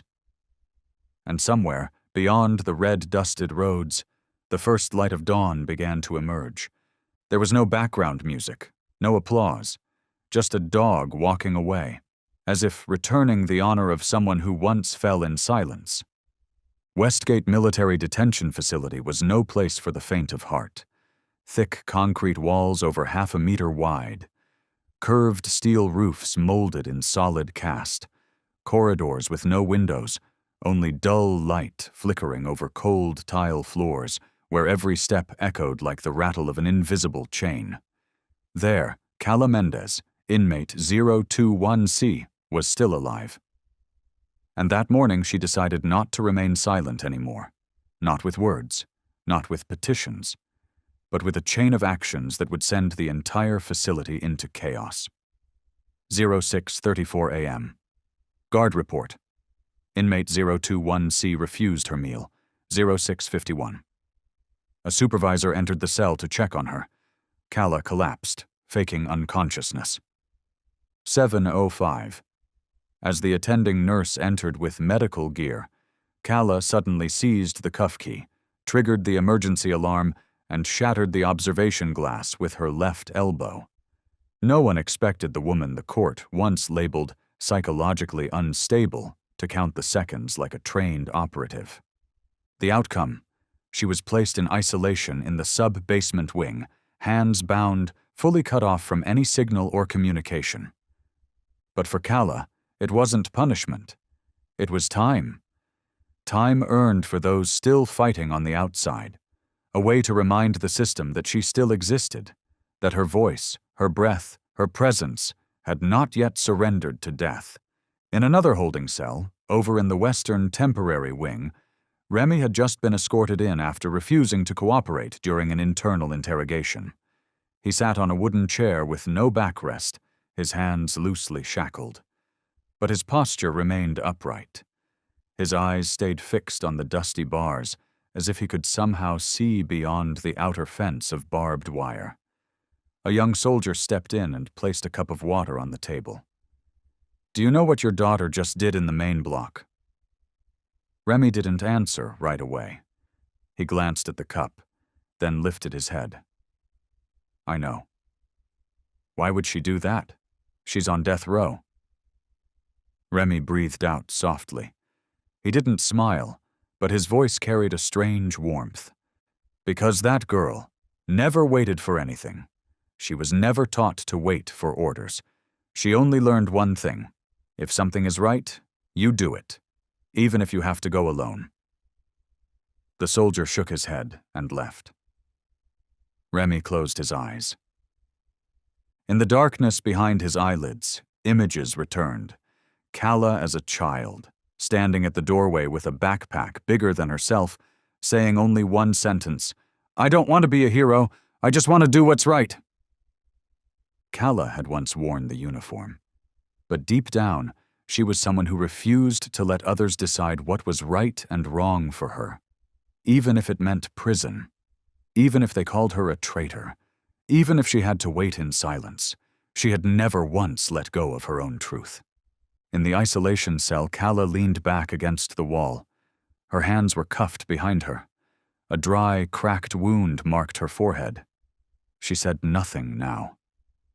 But her eyes, those eyes stared at the concrete ceiling, not in rage, not in despair, but a light, like a stone that had survived fire, as if she could already see somewhere beyond the walls.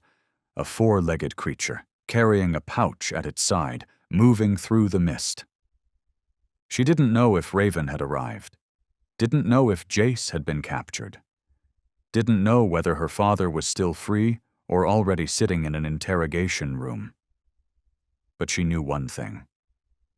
If even one of them was still standing, then this mission, this movement, didn't need guns to shake the ground. Outside, Elara Wynn received an internal update. Inmate 021C placed in solitary for disruptive behavior. High possibility of stalling or attempting unauthorized contact. Wynn read the report. She made no annotations. She simply laid a hand on her chest, touching the old metal clasp, one that Calla once wore as a trainee. "Good," she whispered, "because if she's still causing trouble, it means she hasn't given up." This wasn't rebellion. It was a message. From someone who had once stood between two lines of fire, who needed no gun, no slogan. Only belief that justice, even buried beneath layers of denial, could still be unearthed if someone was willing to dig with their own hands. And that night, in the cold belly of solitary confinement, Calla smiled. Not out of confidence, not because she knew she'd be cleared, but because she believed Raven had already left. And if Raven was still running, then she was never truly left behind.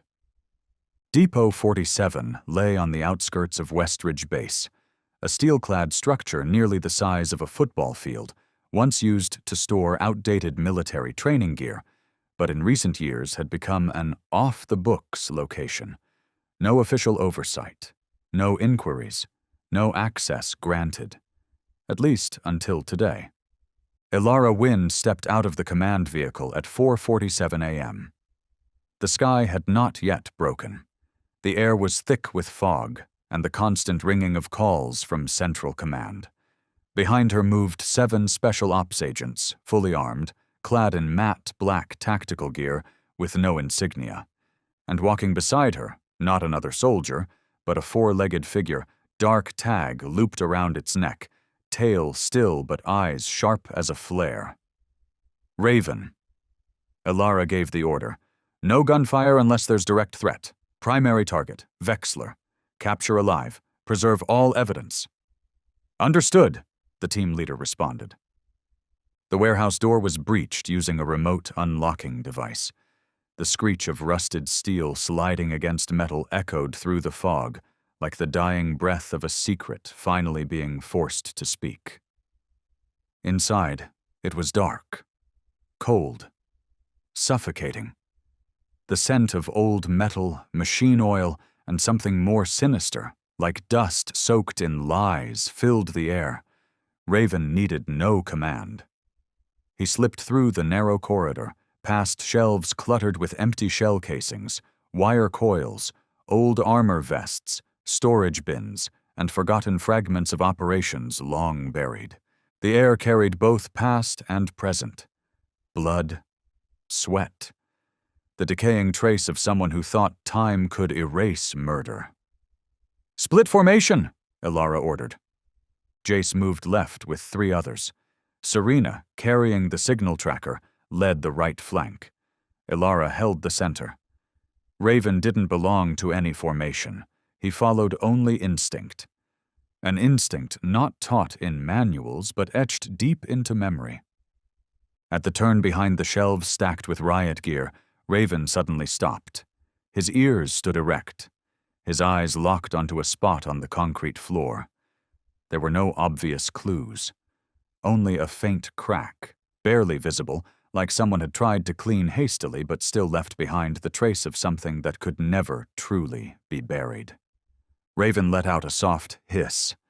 It wasn't a growl. It was a breath, not from exhaustion, not from frustration, but from knowing that this was the place where Halden had been killed. Elara moved in. Serena crouched down and aimed her flashlight. "Something's clinging under the anti-dust seal," she whispered. "Give me 5 minutes." While she worked, a faint noise echoed from the far corner of the warehouse, movements too calculated to be random. "Alpha team, ready on the flank," Elara signaled. "Vexler may be in the sublevel." But Raven didn't move. He gently scratched the floor, not to break it, just to mark it. Then he sat, head tilted slightly, eyes locked onto Elara, not pleading but affirming. "I remember this place. I saw it. I lost someone here." When Serena extracted the sample beneath the floor layer, it took less than 3 minutes for the scanner to confirm a protein trace, matching Halden's blood profile. Undeniable, irrefutable, not theory, blood, real blood. Blood wiped away, but never truly gone. "All units, move in," Elara ordered, drawing her sidearm. "Apprehend Vexler. Follow standard protocol." The sublevel was hidden behind a fake wall disguised as a rack of empty supply boxes. When the team stormed in, Vexler was crouched near a leaking gas canister, trying to ignite a bundle of final documents with a small lighter. "Freeze!" Jace shouted. Vexler turned, hands raised, face pale, yet his lips curled in a smug grin. "You have nothing, just a dog playing bloodhound." Raven stepped out from the shadows, not barking, not growling, simply walking toward the far corner of the room where Vexler had accidentally kicked a box, spilling a blood-stained piece of fabric onto the floor. Raven bent down, gently picked up the fabric in his mouth, then walked back, and placed it right at Elara's feet. Vexler said nothing more, because even a creature that could not speak knew how to recount truth, through memory, through breath, through the sheer fact of survival. Elara didn't need to yell. She simply said, "Cuff him." And in that moment, as the first sunlight broke through the rusted steel slats above, casting light over a warehouse floor that had seen too many lies, Raven looked up, his eyes no longer sharp from tracking. They softened, as if justice had finally taken a breath after being suffocated for far too long. At 4:23 a.m., the transmission was made. A special notice from military command, stamped urgent in red. Based on new evidence and an independent internal investigation, the Military Council hereby nullifies the death sentence against Lieutenant Cala Mendez and orders the full restoration of her honor and status as per military protocol. Those words, after months of silence and pain, rewrote a conclusion that the system had once sealed shut. When the guards entered the solitary cell, they didn't find a woman broken. Cala was still sitting against the wall, eyes open, back straight, hands still cuffed. A young soldier stepped forward and unlocked her restraints. "Ms. Mendez, you've been cleared for release." Cala didn't leap up. She simply lifted her hand slowly, touching the wrist where the metal had just been removed, a faint red mark left behind. "I'm free?" The soldier nodded. "And your honor has been reinstated." She stood, nodded slightly, asked no questions, shed no tears. Only her gaze lifted toward the first shaft of light slipping in through the ventilation slit, where for so many days she had watched only shadows and wind. Military prison gates were not built for grand farewells. But that day, the dry ground outside held the imprint of a creature who had never truly left, even when pushed outside the boundaries of law, even when labeled as nothing more than a living piece of evidence. Raven stood there. No one had summoned him. He had come long before, as if he knew this day would arrive. When Cala stepped out through the heavy iron gate, the morning light caught in her short hair, gleaming just like it had the last time she stood on the training field, when she was still a soldier who believed in truths others didn't dare speak. And then she saw him, Raven, still in that same posture, not barking, not rushing forward, just waiting. Cala paused. A few seconds passed. No words, no cameras, no applause, only wind and trembling blades of grass. She stepped forward. 1 step. 2. Raven didn't flinch, not until her hand touched the side of his face. Only then did Raven lift his head and press it into her abdomen, as if, finally, all the world's mistakes no longer mattered, because the right they had believed in had come home at last. Cala bent down and embraced Raven. She didn't cry, but her whole body trembled, not from exhaustion, not from fear, but from something deeper. For the first time in everything, she was able to hold a creature who had never left her, even when the world had labeled her a criminal. "Thank you for staying," she whispered. "Thank you for not believing what they said." From a distance, Ilara Wynne stood silently beneath the old tree near the perimeter fence. She didn't step forward. She didn't need recognition. She didn't need to speak. Just her eyes and a single quiet nod, as if to say, "We owe you an apology, and far more than that." Jace stood beside her, holding the thick file that was now just a relic of a mistake finally wiped clean. He looked at Cala and Raven, then turned to Ilara. "Are we reopening all the related cases?" Ilara nodded, her gaze still fixed on the scene ahead. "If a dog can remember the exact spot where his partner fell, don't tell me humans can't remember where justice lies." Raven stayed at Cala's side. He walked close beside her, each step steady and strong, as if the months of misunderstanding, of being dismissed as unstable, had never happened. And in that moment, between the wide earth and the soft blue sky, there were 2 beings walking forward, not seeking applause, not asking to be cleared, just carrying a truth returned to them at last. One had been sentenced to death. One had been discarded from the unit for being too emotional. And both were still walking, still upright, and behind them, not a prison, not a courtroom, but people, learning when to stay silent and when to speak. Because sometimes justice doesn't need a gun. It only needs a nod, an embrace, and the breath still standing inside someone the world had already given up on. 6 months later, spring sunlight washed gently over the northern hills of Marlin's Point, once a military checkpoint, now transformed by new wooden signs, white-framed windows, and rows of young pine trees just beginning to take root. On the main gate, a hand-carved wooden plaque read, "The Ravensway, Center for Veteran Support and Therapy Dog Training." Below the text was a simple emblem, a human footprint, beside a paw print.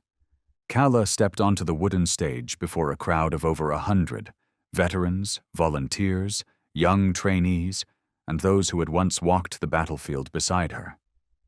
In the front row, Remy sat next to Serena, one hand resting gently on his thigh, where an old injury still left a trace of a limp.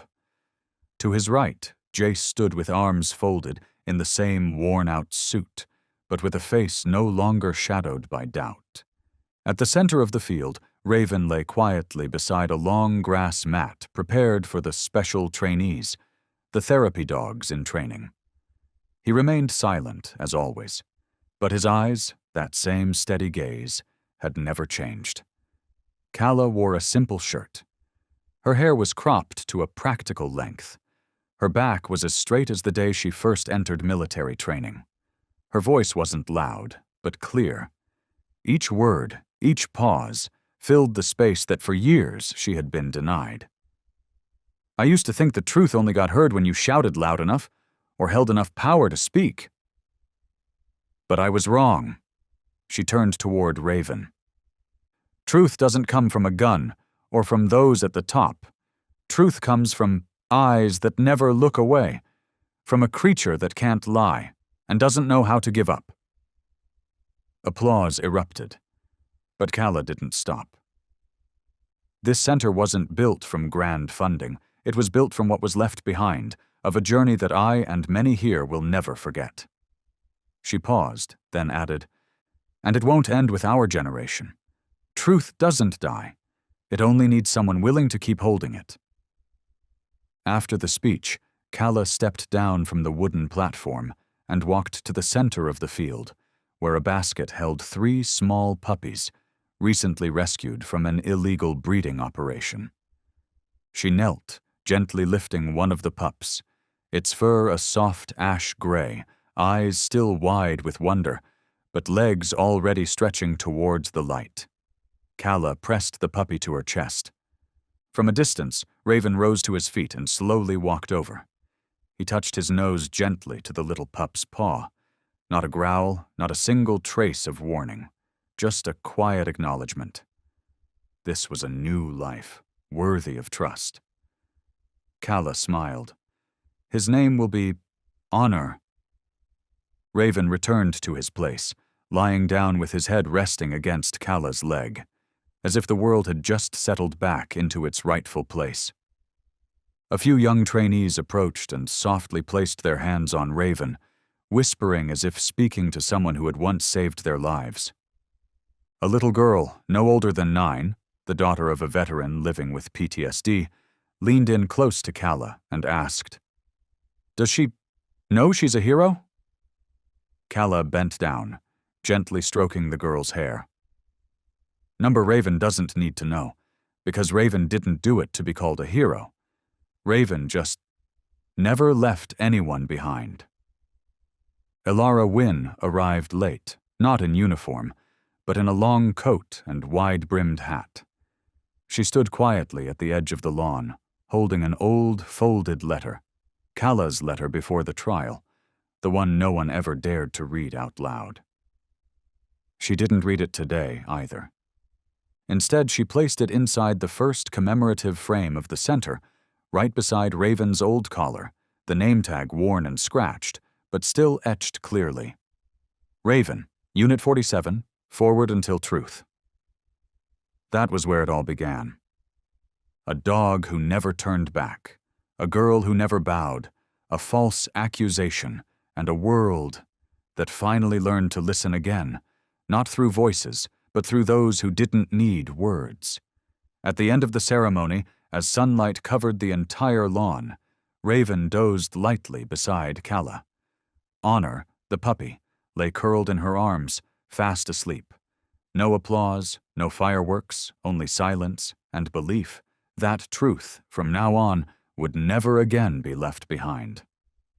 There are journeys that seem to end in pain and injustice, only to open a door where loyalty, compassion, and unconditional trust become the light that pushes back the dark. The story of Calla and Raven is not just the clearing of a wrongful charge.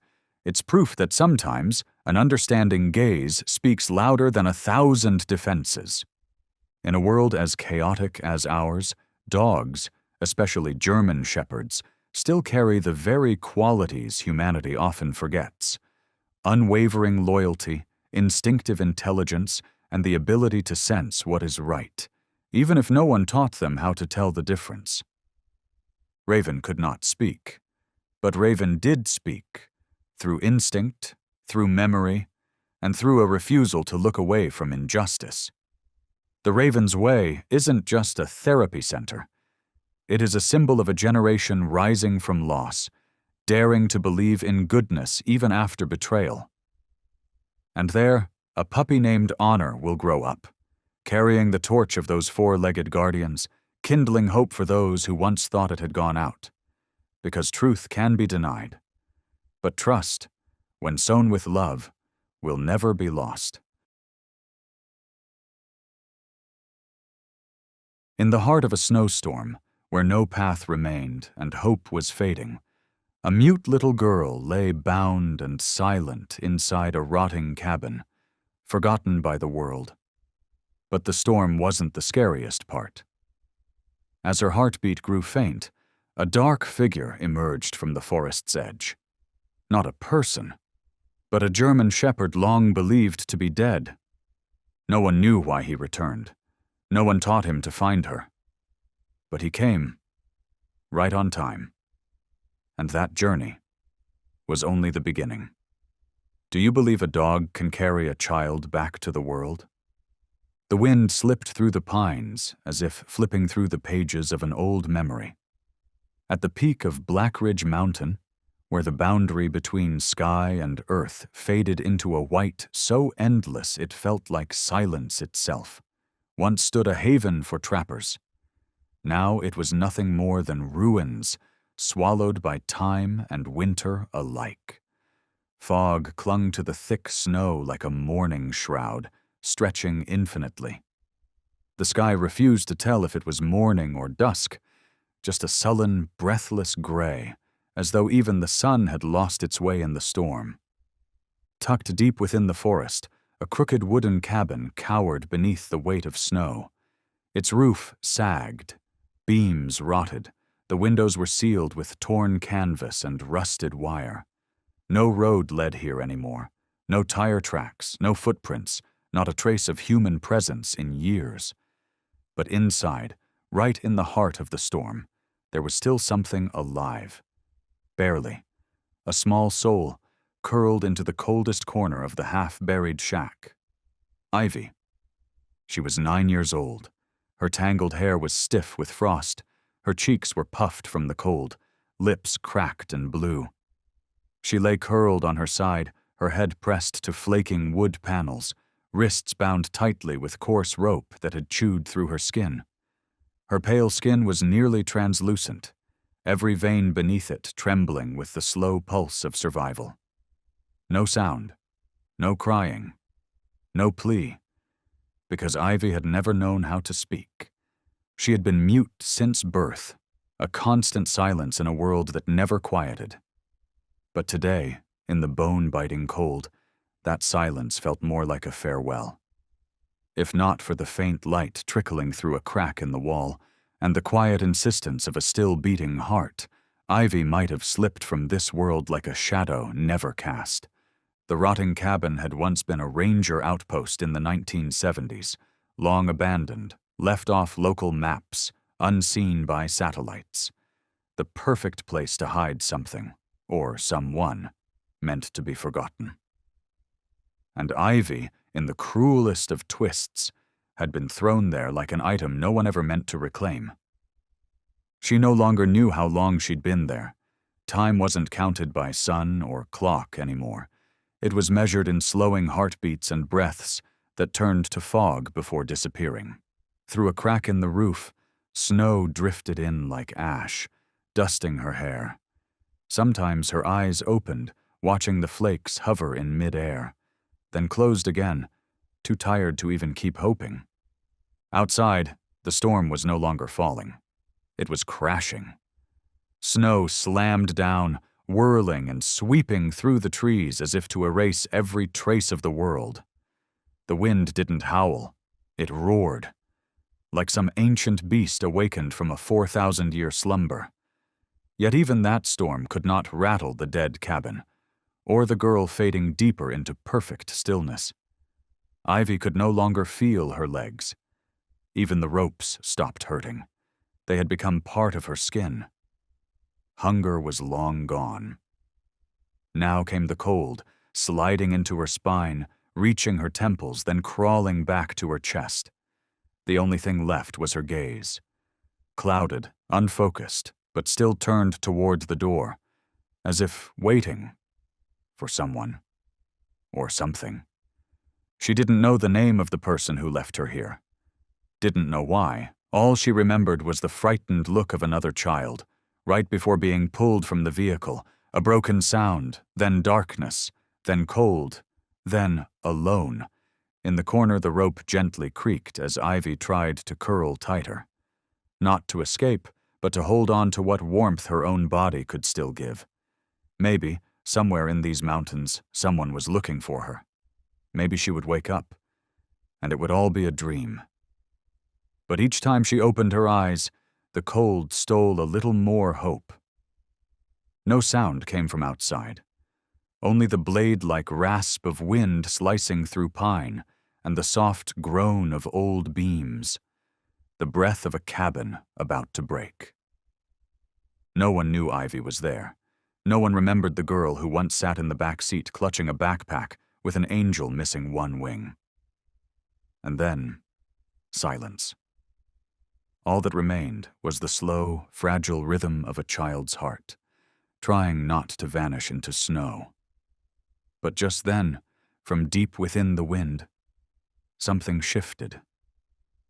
A movement, subtle, near the edge of the woods, nearly a mile away. Not the wind, not a wild animal, a shadow, low to the ground, long-limbed, moving as though it was part of the storm itself. It made no sound, but light flickered in its eyes, the kind of light that once led others out of darkness, now burning down to its last embers. Blitz. A scar ran along his left flank. Around his neck, a worn leather collar and a dull metal tag, once triangular, its engraving nearly gone. He had charged into fire to save lives, tracked through blizzards to find the lost. But 4 years ago, an explosion at Ranger Station 7 left only a burned clump of fur and a half-melted tag in the rubble. The rescue team mourned him for weeks, and then moved on. But Blitz had never disappeared. He had survived in silence, not like a wild dog, but like a guardian, waiting for the one moment to return. And today, the scent in the wind had changed. It wasn't the scent of death, not of prey, but of a child who wasn't ready to vanish. Blitz paused, nose low to the snow where an old trail once led to the forgotten cabin. Rope, blood, cold skin, burned by frost. All of it mingled in a map only he could follow. His paws sank deep, his ears perked, the wind lashed his back like whips, but he didn't flinch. Step by step, Blitz pressed forward, toward the only place in these entire mountains where a soul was still holding on. The snow had thickened to the point it erased every old footprint. Fir trees sagged under the weight of wet ice, forming dark, frozen arches that stretched across the path like solemn gates to another world. Amid the howling wind tearing through the forest, a lone figure moved, unhurried, unshaken, as if it knew precisely what it was looking for. Blitz. The German shepherd moved with quiet resolve, his breath steady despite the tremor now creeping into his limbs. His fur was clumped and heavy with frost, a raw wound at his right ankle, crusted with dirt and ice, pulled slightly with each step. But he never stopped to lick or limp. His amber eyes, dull like burnt embers, remained fixed in a single direction, toward the fading trail of blood and fear, still whispering in the wind. He didn't know the girl's name, had never seen her before. But some truths didn't need language to be understood. Like the moment, years ago, when the training command, "Find them," was shouted for the very first time, and his whole body had tensed, not with fear, but with purpose.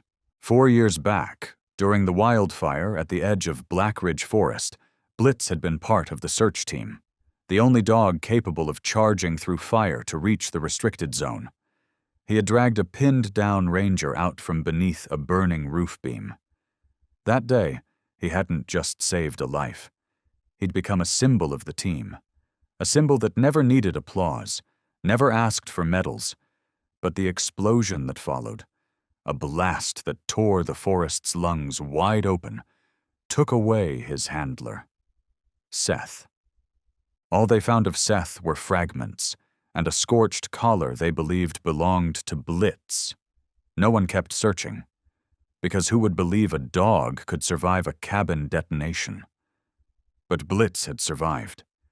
Not out of instinct, but because of Seth's last command, uttered seconds before the explosion. "Don't leave the one who needs you." Blitz had never forgotten. Not once. Snow scraped his underbelly as he slipped beneath a thicket of low branches. Every gust brought with it a new scent, decaying leaves, frozen bark, once even the faint rot of long-dead prey.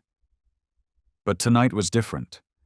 There was breath in the air, faint, fading, blood not yet clotted, a soul trying to survive not by voice, but by sheer presence.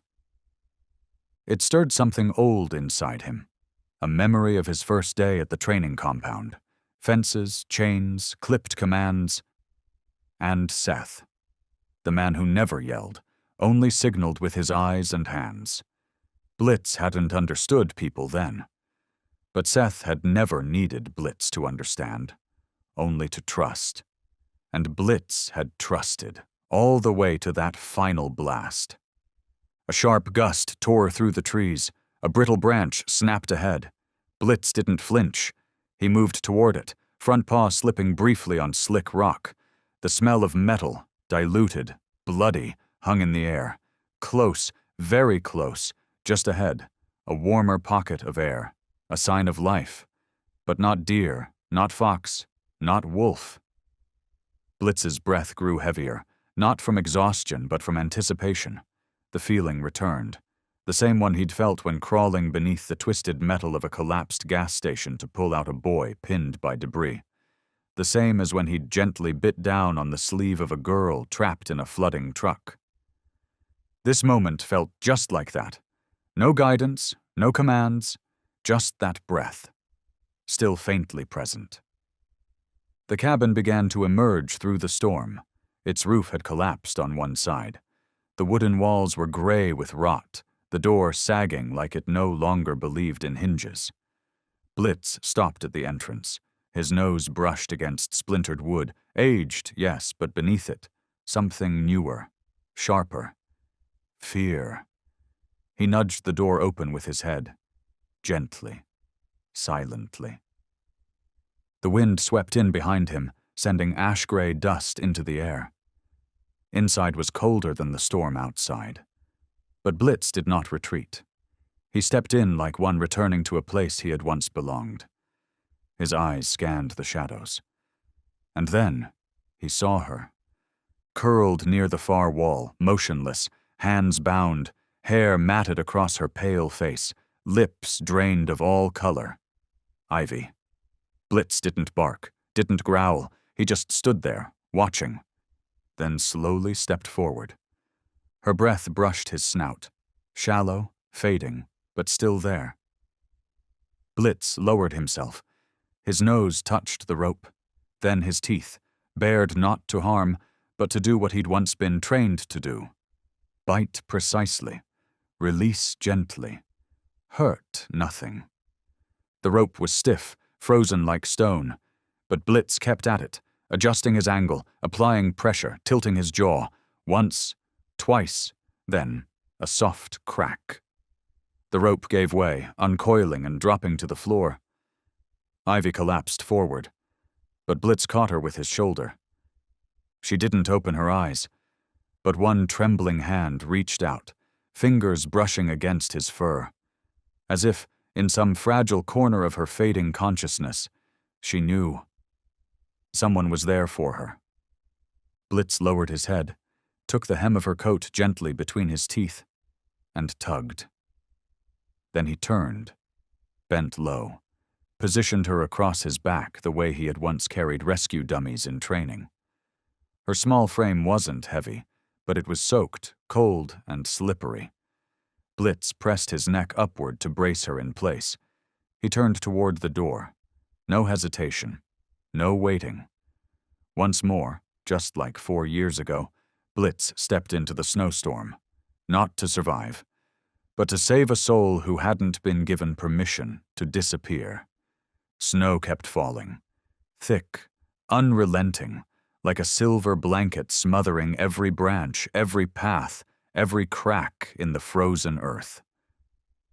No one was calling Ivy's name. No one knew she was being carried on the back of a creature long believed to be lost. But in that whiteout storm, Blitz, body trembling under the weight of cold, kept walking, each step slow, deliberate, and steady, as if the fragile breath behind him was the last thread tying this night to meaning.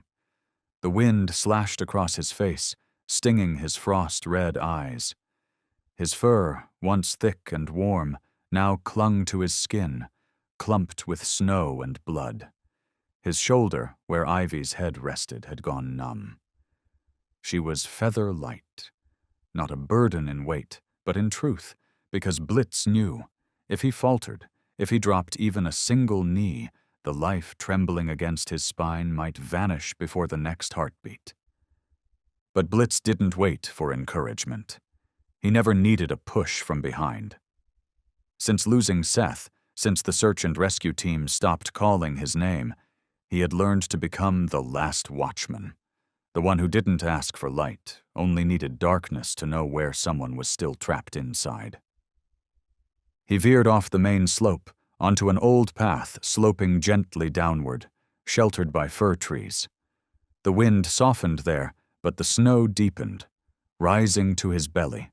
Every step demanded twice the strength. Blitz shifted his balance, leaning into the drift, sometimes slipping, but always catching himself, making sure Ivy never fell. She wasn't fully unconscious. Now and then, her fingers twitched, a final reflex between dream and awareness. Her breath came in thin streams, not steady, but there. And whenever Blitz felt her weight press against his neck, he remembered the last words Seth whispered during a training session at Firepoint Station. "You don't need to understand the reason. You just need to be there."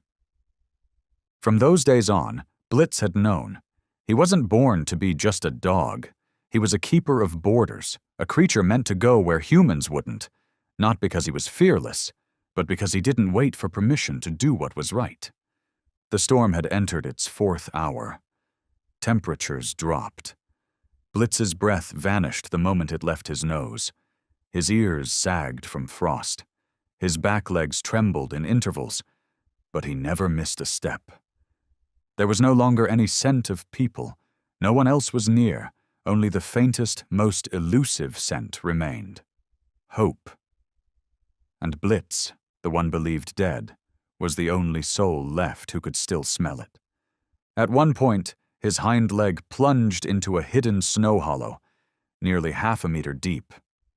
His body tilted.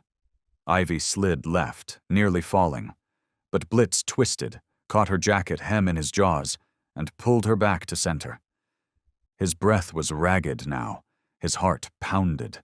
Blood dripped from his wounded leg into the snow, thinning out like ink in water. But he stood. Always stood. No bark, no whine, just presence, unyielding, like the kind of darkness that never sleeps. To the south lay an old patrol route, a cabin still standing 5 miles ahead. No shortcuts. But Blitz had been there before. Back when he was an official K-9, he'd delivered a first aid kit to a stranded mountaineering couple after an avalanche. Seth had been with him that night. They had returned together through a blizzard, just like this one. Only this time, there was no Seth. And yet, somehow, memory still lit the way. 2 bodies, one large, one small, clung together, as if the cold tried to erase them, but couldn't melt the thread of warmth still binding them. Ivy didn't open her eyes, but when the wind shifted, Blitz felt her tiny fingers twitch again, as if she knew she was being carried. As if, in some quiet, fragile place inside her, she chose to believe in this wordless creature, the one who showed up after every other voice had vanished into snow. Under the dim moon, its light blurred by heavy clouds, Blitz's shadow stretched long across the snow, like the silhouette of an old legend, one no one spoke of anymore, but no one had ever truly forgotten. Half a mile farther, he stopped. Ahead, through the thinning trees, a faint light shimmered. A window glazed with frost, aglow with a soft orange flicker. A wooden house with a narrow chimney, smoke curling upward, slow and steady. Not a station, not a rescue post, but life. Blitz tensed, stepped forward again. There was no new scent of blood, no breath beyond Ivy's. But so long as that house still burned a light, he knew it was time to hand this fragile heartbeat to a different set of hands. Hands that could finish what he began. And in that moment, with snow pressing in from all sides and firelight pulsing through a glass pane, Blitz understood. He wasn't the one taking her away. He was the one bringing a soul back home to the world that had almost let her go. June Keller had lived in the Black Ridge Forest cabin for over 20 winters, not because she loved snow, and not because she cherished solitude, but because after a stroke at the age of 58, she chose to retreat from the very sounds she had spent her entire life helping others repair. She had once been one of the state's most gifted speech therapists, a woman who helped hundreds of children find the voices stolen by trauma, birth defects, or unspeakable pain. Her own voice had been gentle as breath, patient as soil soaked after rain. And sometimes she believed she wasn't just healing speech, she was listening to what no one else dared to say. Then, one day, her own voice failed.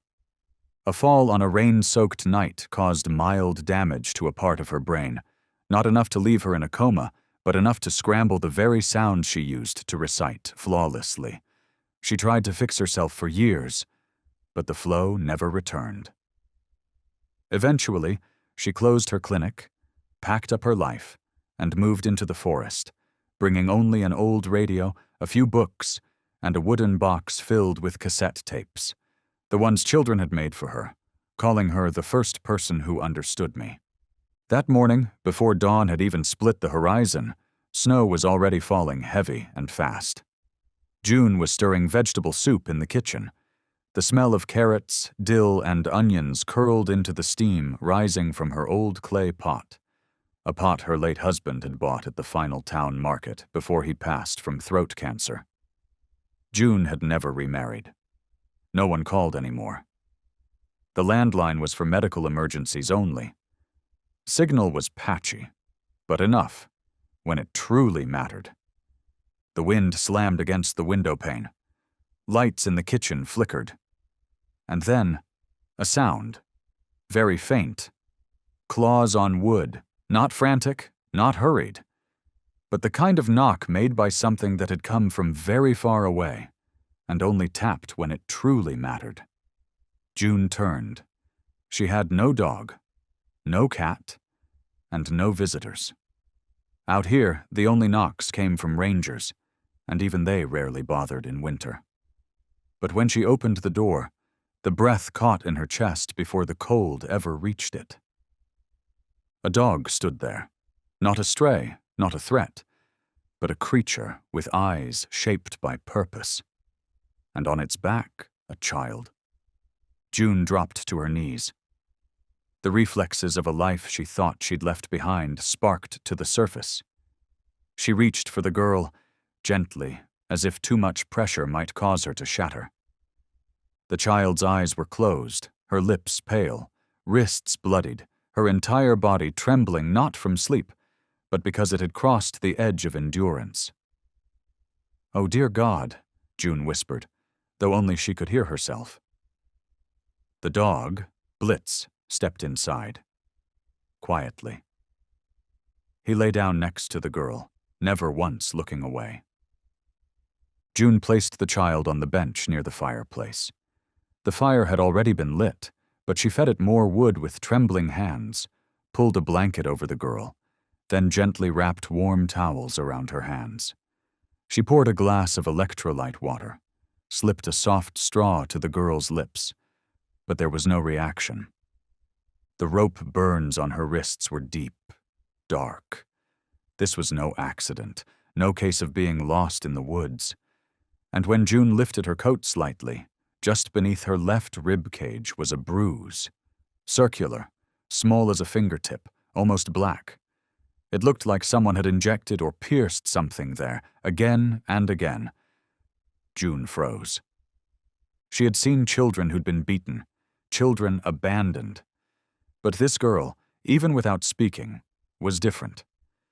Her chest was thin to the bone, yet her fingertips were calloused, like someone who used to write a lot.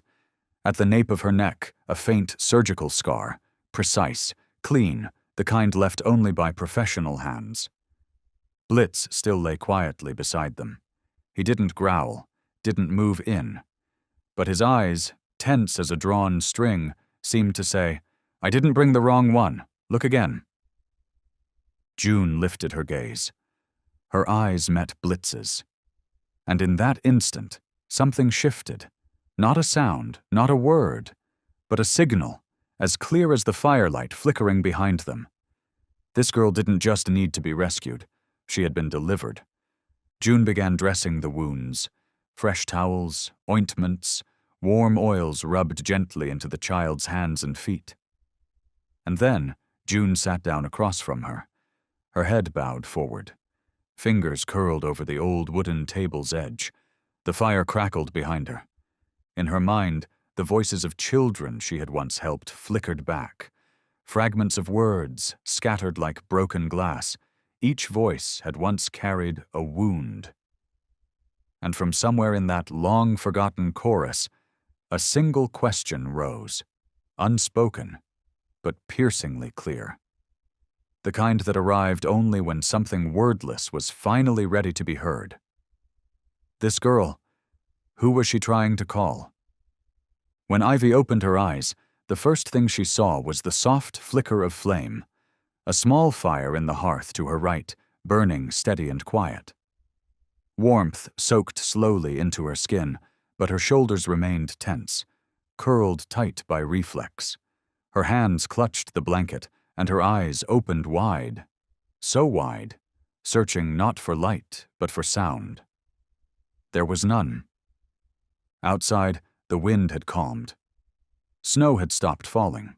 She didn't know when. Inside the cabin, a faint herbal scent lingered in the air. The crackling of firewood sounded like the slow heartbeat of someone who hadn't been listened to in a very long time. Ivy couldn't remember how she got here, but she recognized the dog first. Blitz lay just 2 meters away, his head resting on his front paws, eyes half open, alert but still. Like a mountain after a storm, silent but clearly, the one who had stood guard all night.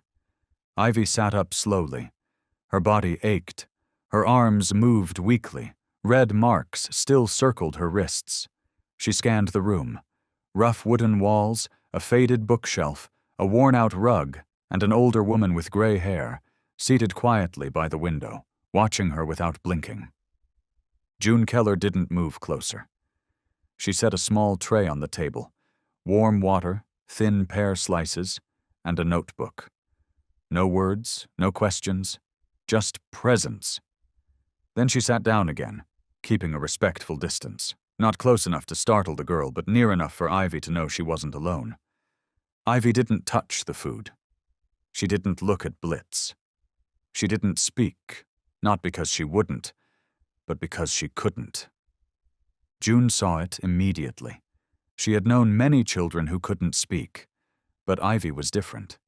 This wasn't simple mutism.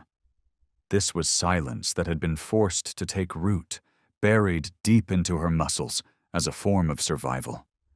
The girl didn't cry, she didn't scream, but her entire body trembled, as if someone had poured ice water over her soul. June took a small step closer, then paused. She pulled a fresh notebook from a drawer, set it gently in front of Ivy, and placed a pencil beside it. No one spoke. But Ivy looked. After a long moment, she picked up the pencil. Her hand shook. The lines were rough, hesitant, but the first mark on the page wasn't a name, wasn't a face. It was a square with a door drawn into it, a door with no handle. June's breath caught in her chest. Next to it, Ivy drew a circle. Inside it, tiny dots like faceless heads. Then came a figure, tall, with a long face, oversized arms. The hands stretched down, almost unnaturally long, as if gripping something invisible. June didn't interrupt, didn't ask. She simply slid another blank page forward. Ivy continued. This time, using her left hand, she drew a small symbol, a diamond with a slash through it, positioned on the wrist of the drawn figure. Then she stopped. The pencil dropped from her hand. Her fingers curled in, recoiling as if burned. June understood. The child was telling her story, not in words, but through scars no one could see. The cabin fell into silence again. The fire still crackled. Blitz lay still. But the air had changed, thicker now, as if each pencil stroke had opened a forgotten door, a door that held more than just Ivy inside. June picked up the first drawing. Her eyes moved across the lines, reading not as pictures but as code. That square, a door with no way out, faceless children, a long-limbed adult, and that symbol, a precise encoded mark. No child would imagine it by accident. She sat up straight. Outside, the wind rattled the windows again. June gently pulled the blanket over Ivy's shoulders, then sat beside her. She didn't ask, "What's your name?" She didn't ask, "What happened to you?" Instead, she tapped her fingers on the table 3 times, then stopped. Ivy turned. June repeated the tap, then pointed at the girl. Slowly, Ivy picked up the pencil again. She drew 3 short, parallel lines, not a name, not a number, an identification mark. And in Ivy's eyes, June saw what she had feared, but already suspected. There were others, not 1, not 2, more than Ivy could count. Blitz lifted his head. He too sensed it, that the room was no longer a shelter, not a resting place after the storm, but a beginning, a quiet threshold none of them would be allowed to turn back from. June stood and walked to the landline. Her hand hovered above the buttons, but she didn't dial. She knew this was too big for a phone call, and more than anyone, she understood. The first step wasn't to report, it was to trace, and sometimes, to find the nameless children lost in the dark, you needed a guide who once knew what it felt like to be forgotten. The snow had stopped. The sky wasn't clear, but the morning light brushed gently across the Black Ridge forest slopes. a pale golden haze that made it easy to believe everything was calm again. But just beyond the tree line, beneath towering firs, a small police unit stood in stillness, waiting for a signal. Not from a commander, not from any human, but from a four-legged creature, scarred across the back, with eyes that had wandered through places no map had ever recorded. Blitz stood at the front. His tail didn't wag. His gaze fixed on an old trail nearly erased by snow and root. No one spoke. No one urged. And then, he moved. June Keller didn't come along. She remained at the cabin with Ivy, who still flinched every time a shadow passed too close to the window. But June had handed over everything, every sketch, every mark, every clue Ivy had left behind, to Sheriff Garrett, a man in his 50s, once a speech therapy student of June's, with a voice deep as cedar bark and an unshakable faith in things unseen. "Let him lead," June had said, before closing the door. And now Blitz, no leash, no badge, was once again doing what he was born to do, finding what others had overlooked. 7 people followed, 2 local officers, 3 search and rescue team members, and 2 state police agents. At first, the trail was manageable, an old track still bearing tire marks, but within minutes, Blitz veered sharply off path, down a slope where no trace remained. One rescue worker hesitated. "There's nothing here." Garrett shook his head. "Let him work." Blitz paused. His nose touched a snapped branch, barely the length of a hand, just a dead twig on snow, but his eyes didn't leave it. Then, a single bark, short, sharp. And he moved on. One officer crouched beside the branch. "There's a clean cut, not broken by wind." Garrett nodded. "Someone chopped that, recently, and not for firewood." Blitz led them over a frozen stream, his paw prints pressed into the thin ice like bloody scars. He paused at a hollow in the rocks, lowered his head, and dug. Just 3 swipes. A child's cloth emerged, pale yellow, crusted with snow and dried blood. The group fell silent. An officer retrieved it with gloved hands, sealed it in a bag, scrawled across the fabric in faded ink. Eli 7, a name, a number, a child. Blitz didn't wait. He walked on, slower now, as if knowing each clue was reweaving the story only he remembered. The team climbed a small ridge. The sun dipped westward. Wind shifted, carrying the sharp scent of freshly broken pine. Blitz froze, ears pricked, body low like a shadow ready to strike. "What is it?" someone whispered. Garrett raised a hand. Stillness. No bark. No lunge. Blitz turned his head toward a pile of dead branches stacked unnaturally high. They looked like debris from floods or storm. But Blitz didn't look on them. He looked beneath. Garrett moved forward with 2 others. They began to pull branches away, and then, from beneath the dirt, the snow, and the sour stench of decay, a jagged piece of metal appeared. "It's a truck. Small cargo type, like for local deliveries." The group surged forward, clearing, digging, tearing away the wreckage. Blitz stood a few meters away, his chest rising and falling with the cold wind, as if even he was holding something inside. When the passenger door was finally pried open, a wave of foul air spilled out, spoiled milk, human waste, and something older, something rusted with fear. From the dark, a soft sound emerged. A choke, a sob. The first officer bent low. "There are kids, 5 of them." One by one they were lifted out, wrapped in blankets, thin, dirty, starving, but alive. One child, curls matted to his forehead, whispered, "Water," before passing out. Garrett turned to Blitz. The dog didn't wag his tail. He didn't bark. He simply stepped closer to the open truck, touched his nose to the dried blood on the step, and stood there. He didn't know their names. didn't understand why they'd been caged, but he knew pain never needed a name to be felt.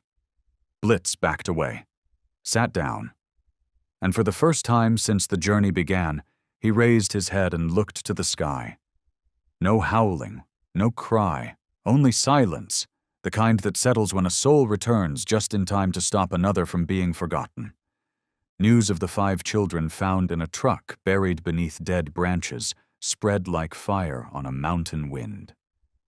Not just because life had been preserved in a place meant to erase it, but because the path to them had not been cleared by human hands, but by a silent dog who carried the memory of missions that had ended too soon. Back at the cabin where June Keller continued caring for Ivy, the air felt heavier than the snow that had fallen the night before. Ivy still hadn't spoken. Though calmer and able to eat a few spoonfuls of thin porridge, her eyes retained that guarded look, the kind that flinched at the slightest movement in the corner of a shadow, as if even silence could summon nightmares. Sheriff Garrett arrived with a federal investigator. They brought a list, names, photos, identifying traits of every child who had gone missing over the last 12 months. Some cases long forgotten. No evidence, no witnesses, no voices. But Garrett's eyes stopped on one photo, and he already knew. A 9-year-old girl, big eyes, slight curls, holding a paper dinosaur model in her hand. The name, Ivy Marin. Missing for 4 months. Last seen walking home from school, her backpack was found on the roadside. No footprints, only faint tire marks disappearing into the outskirts. Both parents, night shift workers, had realized something was wrong when Ivy didn't show up for dinner. June looked at the photo, then looked at Ivy. The girl met her gaze. Her eyelids fluttered once. Then she turned her head away, not in denial, but in the quiet resignation of someone who had heard that name a long time ago, before it was taken from her. Garrett didn't push. He laid the photo on the table, opened a notebook, and handed her a pen. "Can you tell me anything you remember? A voice, a smell, an image, anything at all?" Ivy took the pen. She didn't draw right away. She held it loosely between her fingers, as if listening to something beyond the room. Then slowly, deliberately, she began sketching a chair. Not a regular one. High-backed, with wheels, and just above the headrest, a small rectangular box. A screen. June and Garrett exchanged a look. Behind the chair, Ivy drew a figure. No eyes. She shaded the head heavily, then added thin, jagged lines around it, like lightning or electric pulses. Below the drawing, she wrote, "The man who forgets." June narrowed her eyes. "Forgets?" Garrett murmured. "Maybe a nickname. Or something she overheard." Ivy set the pen down, tapped her temple 3 times, then pressed her finger to her lips and pulled downward, as if to say, "It's not gone, just locked." June understood. The memories weren't erased, they were buried, and now and then they floated to the surface like driftwood in cold water, blurred but real. Garrett turned the page. "Do you remember anything about the vehicle? Where you were kept?" Ivy nodded. This time she began drawing immediately. A crescent circle, incomplete. Inside it, a symbol, 3 parallel lines, slashed diagonally by a single cross mark. At the top, a dark dot, drawn with pressure, thick and deliberate. Not a letter, not a number, a logo. Garrett exhaled. "A symbol." June leaned in. "Not just any mark. It looks like an insignia, some kind of branch or sub-organization." Garrett snapped a photo with his phone. "I'll send it to the Federal Symbol and Code Analysis team. Could be a transport group. Could be the network behind the abductions."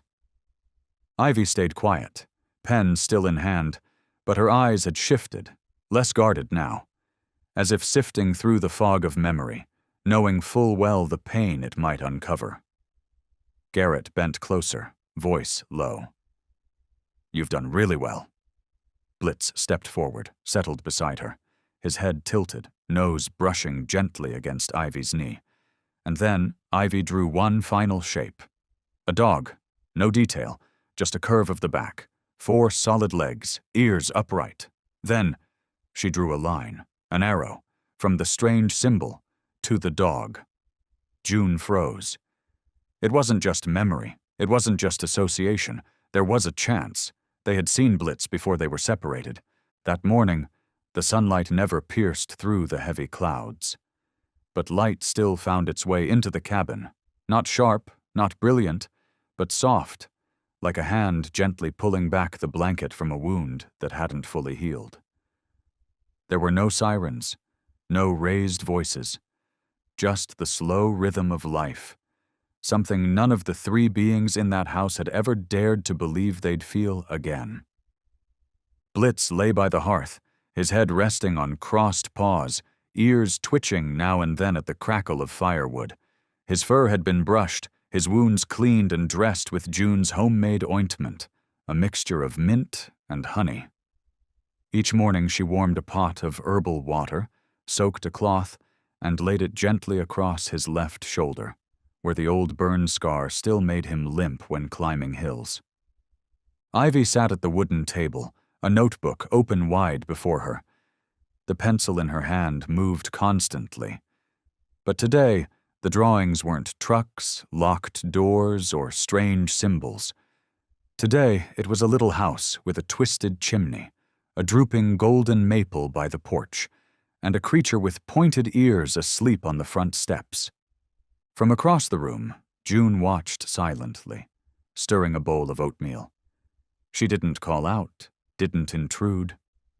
She let silence do its work, sealing cracks with gestures too small for anyone else to notice.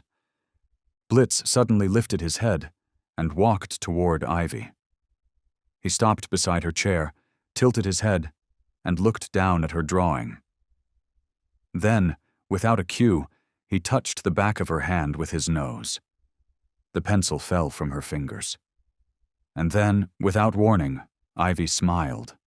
No sound, just the curl of her lips, the narrowing of her eyes, the quiet ripple of her shoulders. But to June, that smile was louder than any word the world had once refused to hear. She walked over, placed the bowl gently on the table. No rush, no interruption.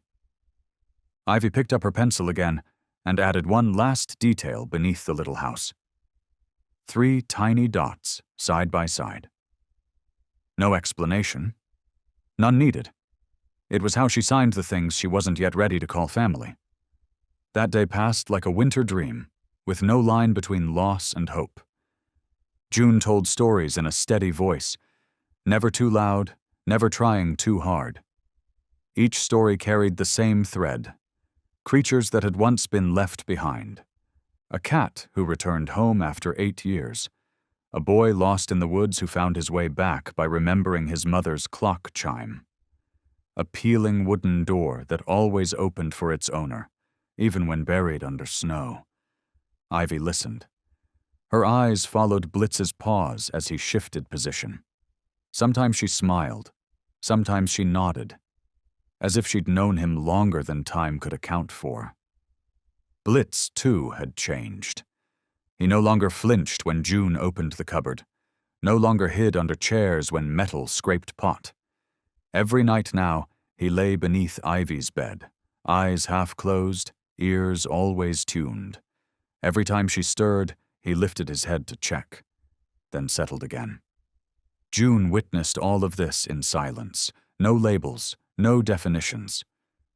But she knew each soul in that cabin was slowly returning.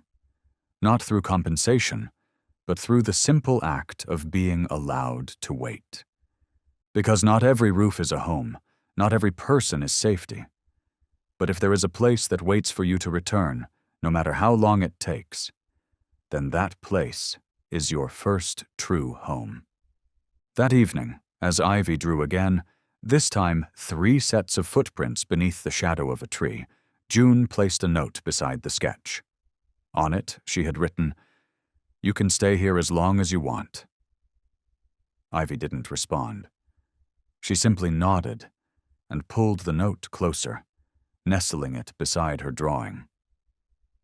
Blitz, as if understanding something unspoken, lay down between the two of them, his head resting on folded paws, eyes closed.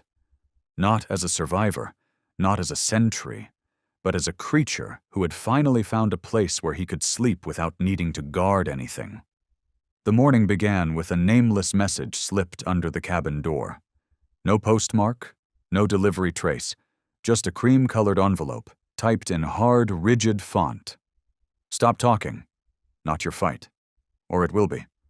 June Keller read it once, then laid it on the table without a word.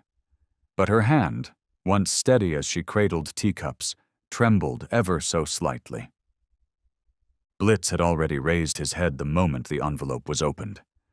And Ivy, sensing the change in the room's rhythm, quietly pulled her unfinished drawing against her chest. Just yesterday, they had sat by the fire. Ivy had read aloud the first words she had written since the nightmare, halting, unsteady, but hers. Blitz had slept beside her, breathing like the steady pulse of someone finally out of danger. And June, for the first time in years, had fallen asleep without leaving the radio on to drown the silence. But this morning, something had shifted. Not the wind, not the rustle of squirrels in the eaves, but a silence too perfect, the kind silence that instincts know isn't natural. Blitz moved from the window to the front door. He inhaled deeply. The fur along his back lifted. No bark, no growl. But his eyes locked onto a shrub 30 paces away. June reached for the landline and dialed Sarah Lang, the town's sheriff, and the only person June trusted after the rescue. Sarah arrived within 25 minutes. Her pickup skidded slightly on the frost-hardened driveway. She stepped out, coat dusted in road grit, eyes sharp, like someone who had learned how to live while being watched. "I got a fax from Federal this morning," Sarah said, opening her case file. The first page held a symbol, an exact match to Ivy's drawing. "I suspected before, now I'm sure. The abductions are tied to a post-Hillhaven relief route, the orphan care network that formed after the fire 7 years ago. Some staff were legitimate volunteers at first. But by year 3, new names started appearing. False records, no background checks, all under shell identities." June flipped through the pages. Photos of trucks, fake plates, transport company names, all matching the fragments Ivy had drawn from memory. "You think they haven't stopped?" Sarah nodded. "They're still operating, and this cabin, it's no longer a hiding place, it's a node." Just then, Blitz let out a low hiss of warning. He stood upright, staring into the trees. Sarah drew her weapon instinctively. "There's something out there." June moved beside Ivy, pulled her close. Blitz didn't wait for a command. He leapt forward, paws sinking into the snow, nose tracking faint traces, eyes scanning for the flicker of movement. The pinewoods looked still, but at the edge of the forest, near the base of an old oak, a single footprint, then nothing. Sarah rushed to it. "No continuation, they're watching, close enough to vanish." Blitz advanced. He paused at a hollow log, growled low, then backed away. Sarah approached carefully, flashlight raised. No one inside. But there, wedged into the bark, a torn scrap of paper, edges still fresh. "You think you know, but you've only scratched the first snow. Step again, and it won't just be letters." Sarah's grip tightened.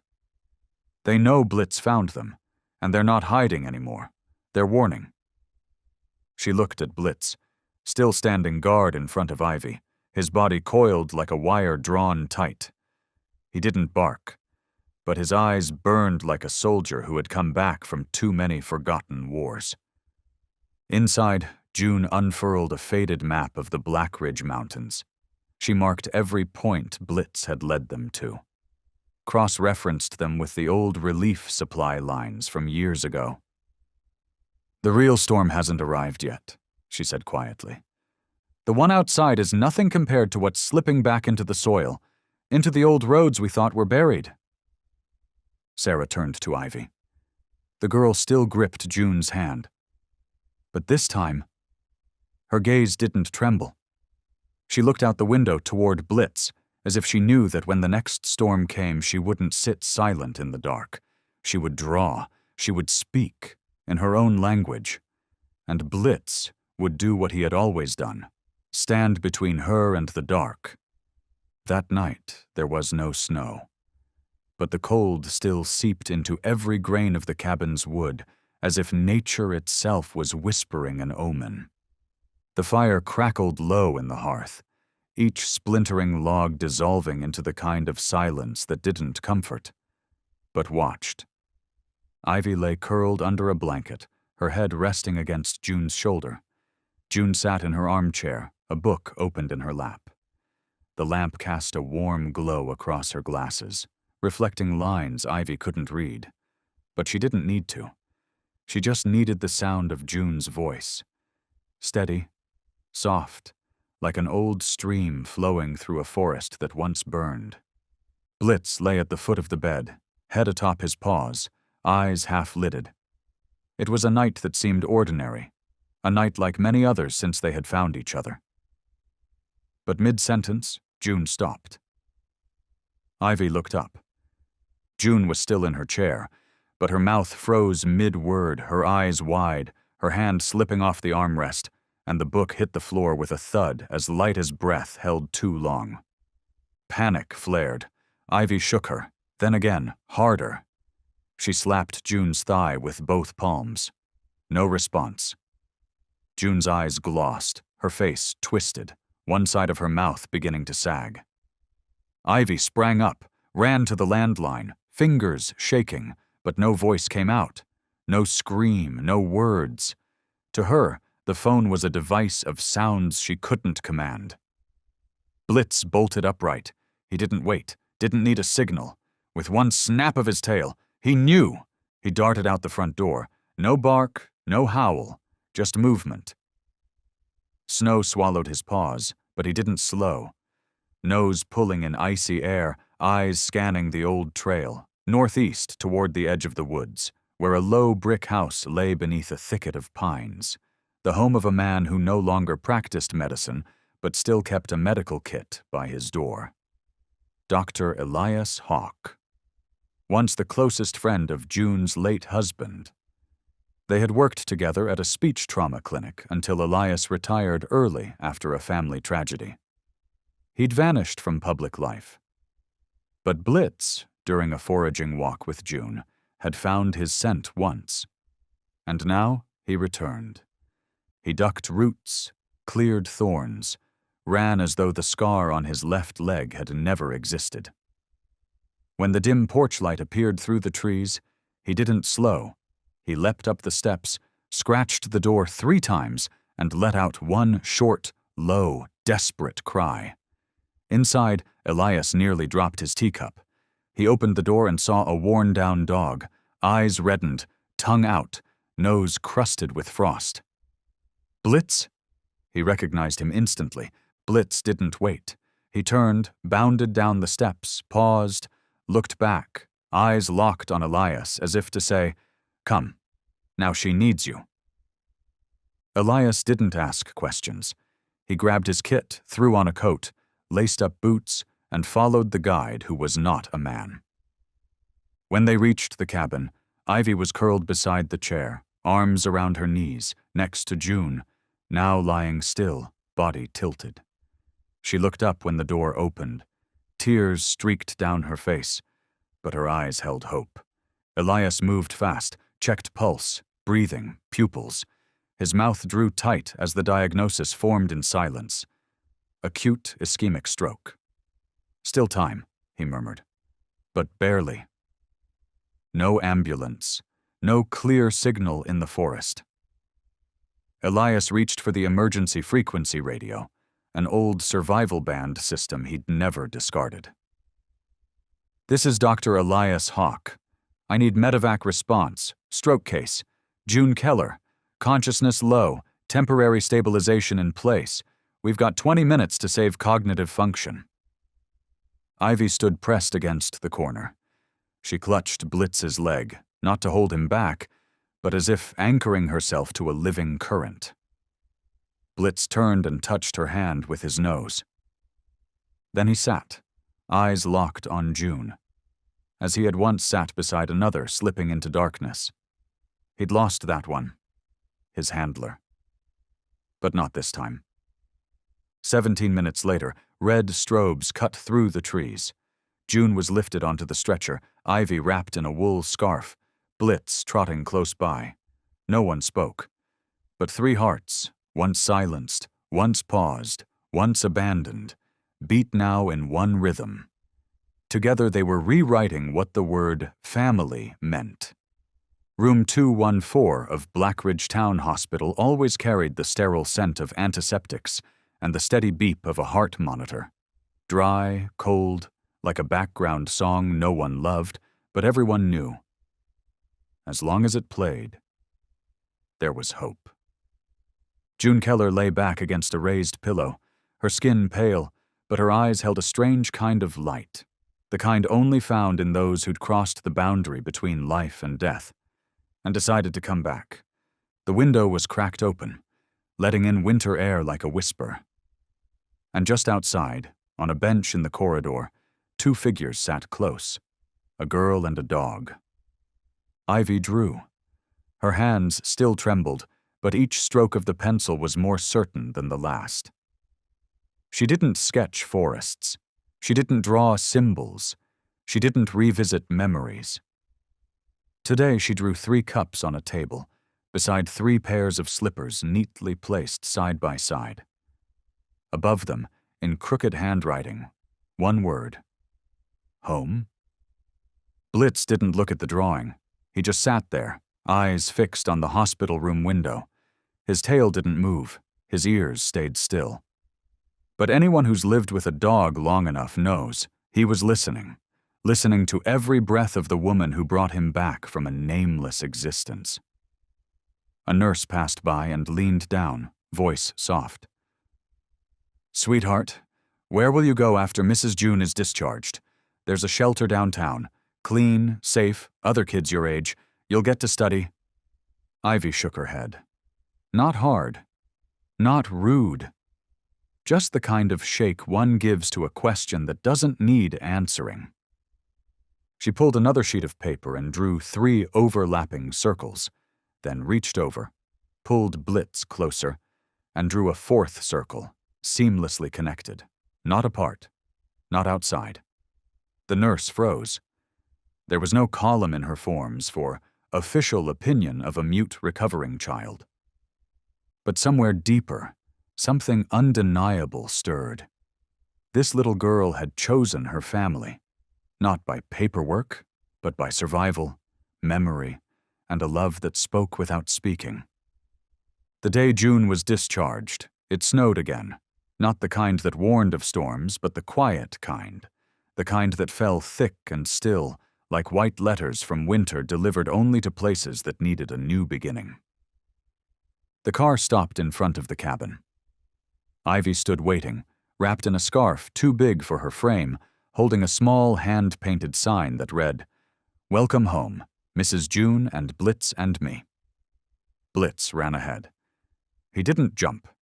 He just dipped his head and touched his nose to her hand, as if to say, "I stood guard. Everything's still here." Inside, the cabin hadn't changed much, but June knew. Something irreversible had taken root. The very next morning, she began filing for adoption. No persuasion needed. No justifications required. She simply told the social worker, "I didn't save her. That girl, and that dog, saved me. So, if you're wondering who needs who more, I think the answer's clear." The process could take months, but no one objected. And while the documents made their slow way through the system, that cabin was already home, not in name, but in every small act. Then one day, a man in a brown suit and wire-rimmed glasses arrived at the door with a large folder. "June Keller, this is the official guardianship certification, and a special addendum." He pulled out a second form, with a photo of Blitz. "A registered application for therapy dog and resident co-survivor. The court has approved his official identity registration under the name Survivor Number, Null Sieben, Blitz Keller. Granted permanent right to remain with this family for life, not subject to removal due to age or health." June didn't freeze out of shock, but out of something deeper. Emotion. Ivy clapped, not loudly, but it was the first time she'd done it without needing anyone to show her how. Blitz didn't understand forms. But when June wrapped her arms around his neck and whispered, "You're recognized now. No one can take you away again." Something brighter than firelight flickered in his eyes. That evening, Ivy drew one more picture. 3 figures, one old, one young, one 4-legged, standing beneath the cabin's roof beside a pine tree with a single bell hanging low. Underneath, she wrote one word: family. June saw it, didn't correct it, didn't suggest changes. She picked up a pen and beneath Ivy's word added a line of her own.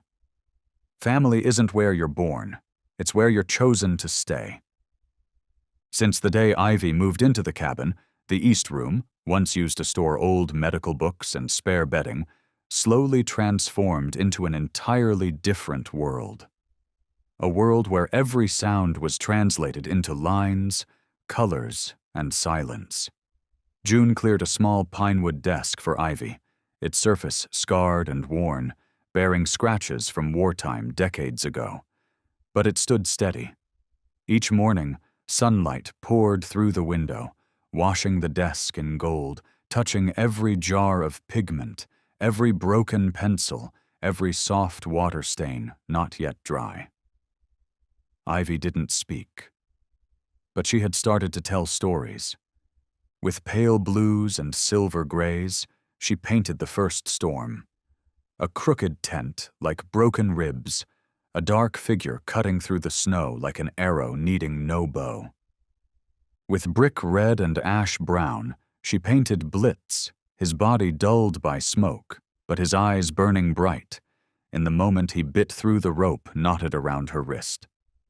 With green and faded yellow, she painted June sitting beside a bed, a towel in her hands, cooling a fevered brow with a tenderness that felt like herbs, gentle as moss, solid as stone. At first, the paintings were only for the room. Ivy painted to understand herself, to not lose what had saved her.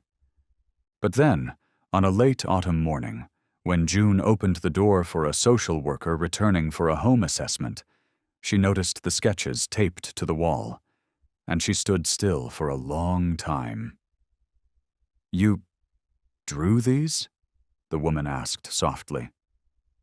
Ivy nodded, then pointed beneath the desk to where Blitz slept in the warmth of the wooden floorboards. No one asked for it. But later that day, the social worker sent a scanned copy of one of Ivy's drawings to the Black Ridge Township Media Office. 3 days later, Ivy's first piece appeared on the cover of the local paper. The headline read, "Blitz Through the Eyes of the Rescued." After that, every new drawing from Ivy became something the community quietly awaited. The townspeople, long accustomed to cold news of disappearances, crimes, and investigations, now paused before soft watercolors and pencil sketches. Simple lines, but carrying memories too deep for words. One sketch showed Blitz standing outside the cabin door, not barking, not pacing, just standing in the snowfall, staring into the woods. Beneath it, Ivy had written, with a shaky hand, "The door stayed open, because someone was already guarding it." Another captured the hospital night. June lying on a bed, Ivy curled against her arm, Blitz beneath them, eyes open, his body the invisible thread tying the two together. The caption read, "Some hearts beat in rhythm, even without a shared language." People shared the sketches on social media. Journalists rewrote Ivy's journey, not as a tragedy, but as the memoir of a soul relearning how to exist. Parents brought their children to the cabin, hoping Ivy would show them how to shade in light. An old man near the border mailed her a box of natural pigments he made from tree bark. A group of high schoolers from 3 towns over started a fundraiser called For Those Still Silent, and in every drawing, Blitz was there. Not as a hero, no cap, no badge, just a lean, scarred creature, always at the center, where the story began. Sometimes Ivy drew scenes she never lived through, but somehow understood. A boy lost in a forest, calling a name no one could hear. A soldier kneeling before a grave, his hand resting on the head of a dog in a faded service vest. Another child, thin, messy-haired, lips pressed tight, opening their eyes for the first time inside a cargo truck. Beside them, the eyes of Blitz, not judging, not urging, just there. June hung the drawings in a small room at the back of the house. She framed each one, not to preserve, but to remember. This is how a silent soul found its voice, not through mouth, but through color. One October afternoon, Ivy left a new sketch on June's desk. There were no people in it. Just a forest veiled in mist, a faint trail winding between fallen leaves. At the center stood Blitz, glancing back, as if waiting for someone to follow. At the bottom, in unsteady but certain lettering, Ivy had written, "Somewhere, someone is still waiting to be rescued. And somewhere, Blitz is still listening." That morning, a northern wind swept through the Blackridge pines, cutting through branches like an old summons, its whisper curling under the eaves of the wooden cabin, stirring a memory long buried beneath the morning fog. In the small study room June had set aside for Ivy, the girl sat cross-legged on the floor, a blank sheet of cardboard before her and a box of worn-down wax crayons at her side. Blitz lay beside her, his head resting across her legs. Days had passed since Ivy began sketching things no one had asked for, but somehow those drawings had become the key that unlocked truths no one dared imagine. June was in the kitchen brewing tea when she heard light footsteps behind her. She turned to find Ivy standing silently, holding a sheet of paper. But it wasn't a forest. It wasn't Blitz's face this time. It was a symbol, a circle split by a diagonal line. Inside it, an eye half-lidded, and 3 claw-like slashes drawn in parallel. June's hand trembled. "Where did you see this?" she asked. Ivy didn't speak. She sat down, pulled the tablecloth aside, and began sketching beside the symbol. A coat, a tall figure, a hand gripping a smaller arm, her arm.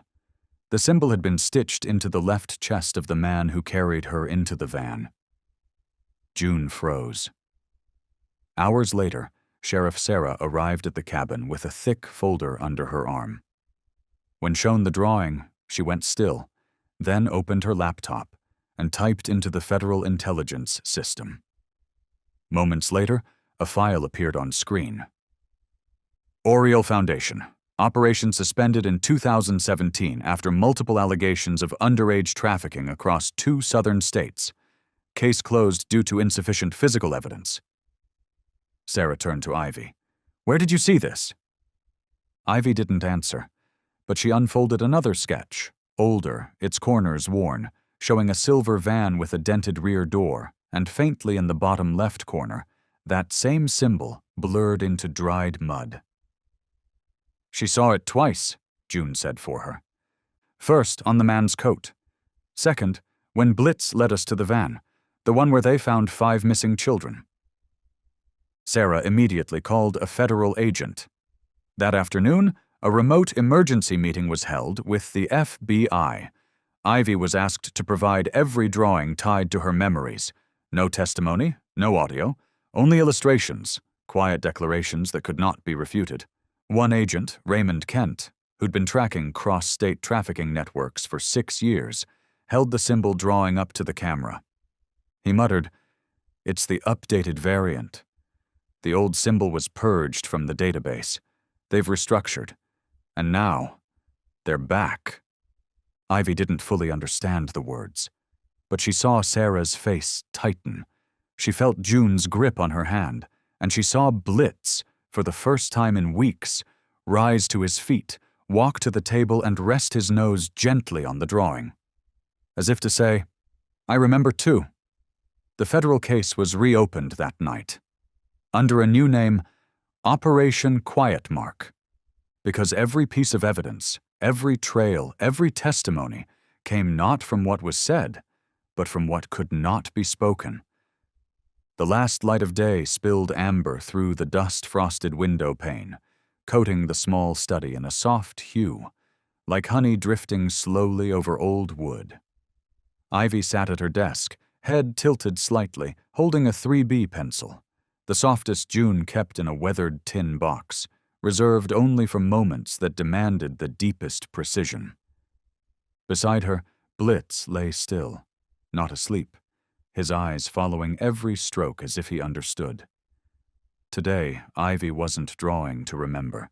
She was drawing to confront. June quietly stepped out, catching the tightness at the corner of Ivy's lips. She knew some memories must not be asked for nor told aloud. They had to be tamed through images, the way one extends a hand toward a wild animal and waits, not commands, for it to come. Hours passed. When the door creaked open again, the drawing was complete. No color, only graphite. A man, short-cropped hair, sharp nose, squared jaw. But most disturbing, his eyes didn't align. One was slightly off, like it had once been broken or was hiding something that had been forced open again. On his neck, 3 slash-like marks tattooed into the skin, and on his left chest, the same circle and claw symbol Ivy had drawn before. Below the portrait, Ivy wrote, "The man who forgets." June's spine tingled. The name, almost childlike in its simplicity, but the implication was chilling. Never before had Ivy given form to them. They'd always been shadows, fragments, signs, but now, a face, with weight, with intention, and eyes haunted all the way to the rim. June reached out, touching the edge of the paper. At that exact moment, Blitz, who'd remained near the entire time, let out a low growl. Not loud, but clear, and not aimed at Ivy, not at June, at the portrait, as if something in that image had stirred a memory so primal it overrode thought. June crouched, resting her hand on Blitz's neck. "Easy, it's just memory." But Blitz wouldn't look away, his jaw clenched, ears erect, his whole body drawn tight, a bowstring moments before release. "Ivy," June whispered, "have you seen this man, clearly?" The girl nodded. Then she pulled out an old photograph, not drawn, but printed. A personnel photo from a rescue team during the Black Ridge Forest Fire, 7 years ago. Ivy pointed at a man beside Blitz. Team leader uniform, same bone structure, but younger. No eye misalignment. No scar. June's brow furrowed. And like a bell ringing backward into a locked memory, she rummaged through the drawer, retrieving Blitz's old medical record. Last handler, Jackson Reel, presumed dead in 2019 crash, body never recovered. The dates matched. And June went still. Meanwhile, Blitz had stood, muzzle hovering over the drawing, eyes darkened, not with fear, but with recognition. Of all the fires, all the snow, all the silent nights, Blitz had not forgotten, and now Ivy had captured it, in graphite, through instinct, through a gaze unflinching. That evening, June scanned the portrait and accompanying info, sending everything to Sheriff Sarah, who was still working with the FBI on Operation Quiet Mark. Less than 24 hours later, Agent Raymond Kent called, his voice low. Jackson Reel didn't die. He changed identities, erased his federal footprint, and is now a primary suspect in a statewide child trafficking coordination ring. We're confirming it. But Blitz may be the only living witness who remembers his true face. June gripped the phone, her eyes drifting toward the hearth, where Ivy and Blitz now sat in silence, bathed in the last shaft of sunlight across an unfinished drawing. Some shadows, she realized, don't stay outside. Some follow us home, waiting, until they are finally called by name, by a child's steady hand and a dog's instinct that never forgot. The morning sky wore a mantle of ash gray. What little light there was seemed fractured, breaking apart across thick clouds, like a memory surfacing too soon, too raw.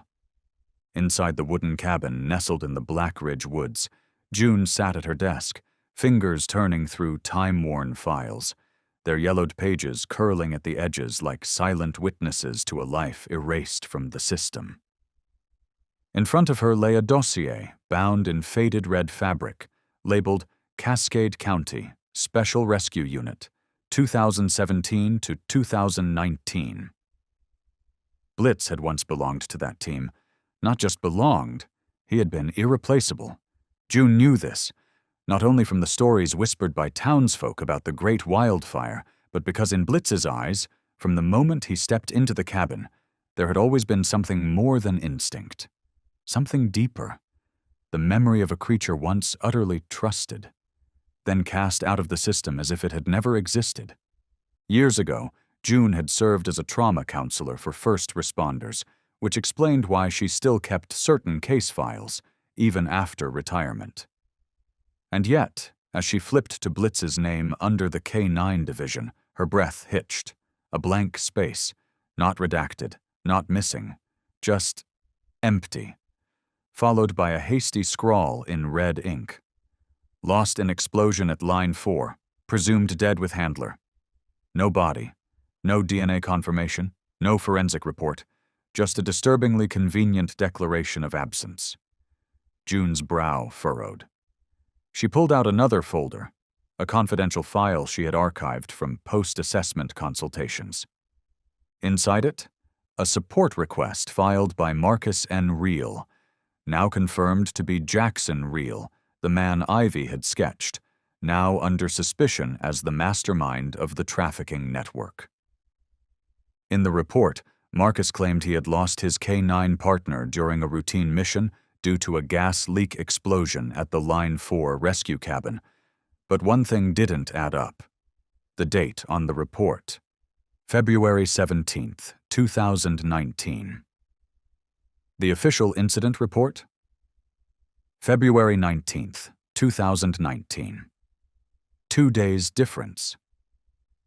In bureaucracy, such discrepancies were usually mundane, unless the incident report had been filed before the event ever occurred. June inhaled sharply. In a world of red tape and protocol, 2 premature days weren't just strange. They were a signal. Someone had planned ahead. She picked up the phone and dialed Sarah, sheriff of Black Ridge. "Sarah, I need verification on Blitz's K-9 record, before and after the wildfire. I think someone altered it." Sarah's voice dropped low. "You think Blitz was a witness?" "Number, I think Blitz survived, and someone made sure his name disappeared, so he would never be found again."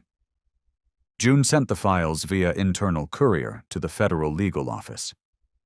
Then she returned to the living room, where Ivy sat quietly, a book open in her lap, and Blitz curled at her feet, as if nothing in the world could ever tear those 2 broken survivors apart again. June whispered, almost to herself, "Someone once wanted you gone, because you remembered what they wanted the world to forget." 3 days later, a document returned from the Federal Coordination Office, a side-by-side data comparison that left both Sarah and June speechless.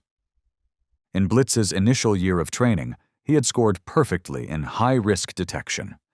Biological markers, flammable gases, early signs of sabotage.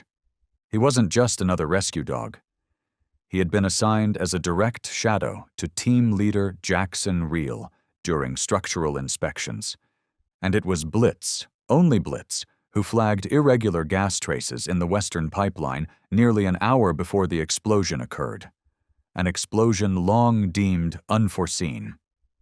The recovered internal audio log confirmed, "Enough, Blitz. Stand down. Stop making a scene." Then silence. Then the signal cut. Then the blast. All of it, buried in files never made public. Blitz was more than a rescue dog. He was the last one to see. The only one who warned. And the one they tried to erase because he remembered. That night, the wind slithered through the mountain pass like an ancient instinct awakened after years of sleep. It twisted through brittle trees and wrapped around the cabin walls as if trying to warn. Something was wrong. Something had returned. Heavy snow fell from the ash-thick sky in dense, heavy chunks, as if even nature itself was trying to smother what stirred beneath the surface. June awoke to a sound so small it barely broke the hush of night. Not wind, not branches tapping against glass, but a low growl coming from Blitz. He hadn't moved from the window in over an hour, ears pricked forward, nose flaring as he sniffed every gust of frozen air leaking through the pane. She stepped beside him, rested her hand gently on his neck. "What is it? You hear something?" Blitz didn't bark. He simply turned his head sharply, eyes tense, gaze locked in that wordless confirmation. And then she smelled it. Burnt, but not from the fireplace, not from overboiled tea on the stove, from outside, from beneath the cabin, from beneath the floorboards. The same sealed ventilation shaft she had warned Ivy about. The same one no one had touched for years. "Blitz!" She didn't finish, because Blitz was already gone, bolting through the front door, barking once, sharp and piercing, a siren that split the silence in two. Ivy jolted awake, vision blurred but heart pounding. By reflex, carved deep from instinct, she reached for Blitz. But June grabbed her instead, pulling both of them toward the back door. A thin stream of dark smoke was beginning to seep through the slats in the floor. Not thick enough to suffocate, yet, but familiar enough to terrify. June didn't need to see more. She had smelled this before. Diluted gas, same compound, same signature, same nightmare. Exactly like the one that buried Line 4 all those years ago, the fire that erased Blitz from the system. Outside, the wind howled violently, but Blitz's barking came in steady pulses, sharp, guiding. He wasn't panicked. He wasn't lost. He was leading them. Not along a path marked on any map, but through an old forest trench buried beneath the snow, a route only he remembered.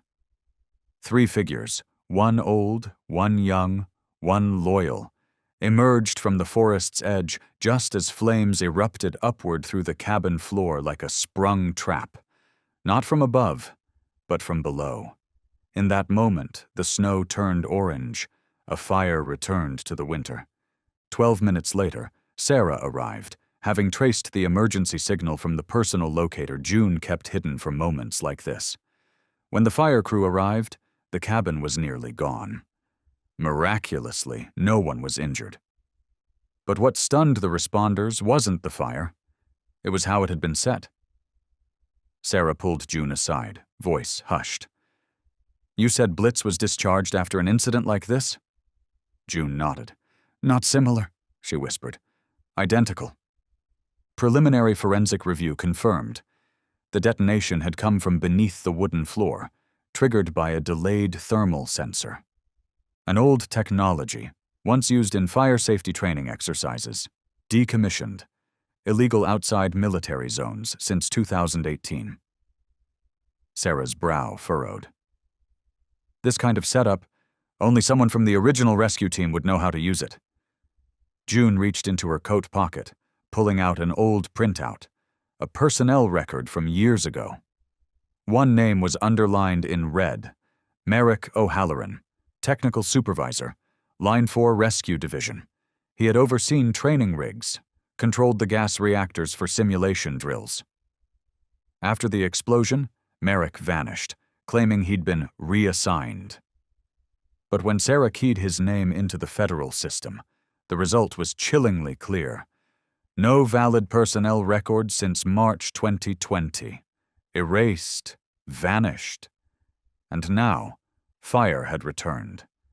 Blitz, though older, stood firm in the snow, eyes fixed on the burning shell of the home. Ivy stepped beside him, placing a small hand on his back. She didn't cry. She didn't tremble. Only watched the flames as if understanding, for the first time, that darkness did not appear by nature. It was built. And Blitz was the last soul still willing to walk into it. That morning, the courtroom of Ridgepoint County was lit not just by the pale light of dawn, but by shafts of sunlight angling through the tall, dust-streaked windows, painting faint trails across the cold, tiled floor, like the gentle passing of time, leaving fingerprints behind. The benches had been polished, the judge's desk was orderly, and the press was seated, cameras lowered, notes ready. Yet everyone present knew this was no ordinary hearing. There was no microphone on the witness stand, no interpreter, not a single word spoken. Only a standing easel, a box of worn crayons, and a silent girl with long black hair, seated beside a silver-haired woman and a German shepherd. Ivy, June, and Blitz.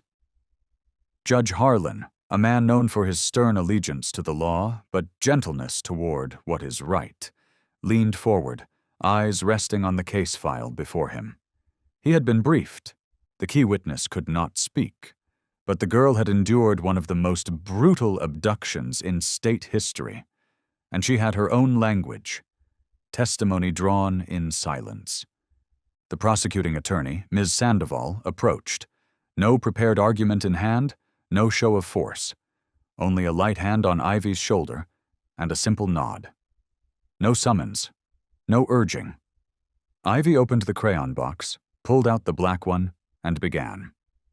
The courtroom held its breath, still as lake ice in winter. Only the soft scritch of wax on paper broke the hush. The first drawing. A torn tent, snow piled high around 4 collapsed walls, and a small girl curled in the corner, hands bound, mouth closed. The second, a dog charging through the blizzard, eyes glowing like fire through storm. The third, a silver truck, marked with the now confirmed insignia of a fake charitable front, a slashed eye circled by jagged lines. No one dared move. Even the soft scrape of crayon against paper felt like a sacred sound. Ivy didn't stop. The fourth drawing. A tall man, his coat marked with the broken eye symbol, a face sketched from memory. Half true, half haunted. Rough lines around the mouth, one eye drawn slightly off, as if it had once seen too much or was trying to forget. The fifth, a cabin erupting in flames, orange and red bleeding so deeply into the page the edges curled. Judge Harlan turned to the jury, his voice solemn and low. "This child cannot speak," he said, "but I ask you, is there any testimony more powerful than truth drawn with trembling hands, etched from silent memory, and born from wounds not yet healed?" Ms. Sandoval stood again. "If it pleases the court," she said softly, "we request one final witness. No words, no images, only instinct." The courtroom door opened, and Blitz walked in. No leash, no handler, no command, just deliberate steps across the marble floor, each pawfall a whisper from the past. When he reached the center of the room, Blitz stopped, lifted his head, and locked eyes with the accused, Merrick O'Halloran. The man didn't flinch. His smirk still lingered, until Blitz growled. Not a bark, not a threat. A low, compressed growl, the kind only working dogs make when they recognize betrayal in the scent. The room froze. One officer near the bench leaned toward Judge Harlan. "I've seen this response before," he whispered, "but never this clear. This is how they react when they identify a handler who turned." Judge Harlan tapped his gavel gently. "Let the record show," he declared. "This is the first time in state history that nonverbal testimony has been formally admitted in a criminal trial involving a special victim." He paused, then bowed slightly toward Ivy. "And this is also the first time I've realized justice doesn't need to speak loudly to be heard." Ivy looked up. For the first time, she met the sunlight head-on, eyes unblinking, unafraid, and Blitz, as if sensing the moment, moved closer, sat at her side, and rested his head across her knees. She didn't pet him. She didn't need to. They were present. And that was enough. The day the snow stopped falling, a thin stream of golden light swept through layers of ashen clouds, casting its glow slowly across the rooftop of Ridgepoint Courthouse, as if the sky itself had come to listen, to witness the final judgment for those who once thrived in shadows. The courtroom was packed. Not a single empty seat. Public benches had been filled since 6 in the morning. Outside, the media had set up their towers. A line of people stretched down the courthouse steps, not merely for the trial of Merrick O'Halloran, but for something far greater. For the first time, an unspoken testimony had illuminated an entire network of crimes long buried. Judge Harlan appeared in his signature charcoal gray robes, his expression unreadable, but his gaze carved deep, like grooves etched into stone. He sat, opened the folder before him, and read each word with a voice steady, low, and clear. Upon public hearing, after the full review of federal investigation reports, graphic testimony rendered through visual memory, and indirect confirmation by a special witness, this court, pursuant to Article 142, Section 3, regarding the trafficking and organized deception of minors. He paused, just long enough for silence to settle again. Hereby sentences the defendant, Merrick O'Halloran, to life imprisonment without parole on charges including masterminding abductions, willful endangerment of minors, and manipulation of public data records, in conjunction with yet unidentified accomplices within the Oriel Foundation. Applause erupted, but no one stood. No one celebrated. They exhaled. Because what was sentenced that morning was not merely a man, but a shadow, long unnamed, that had haunted the town for years. Merrick was escorted out in silence. He turned once, his eyes landing on Ivy, seated in the second row. She didn't blink, didn't flinch. She simply rested her hand atop Blitz's head, as if to say, the light was now too strong for him to disappear again. At that moment, a representative from the National Child Protection League stepped forward.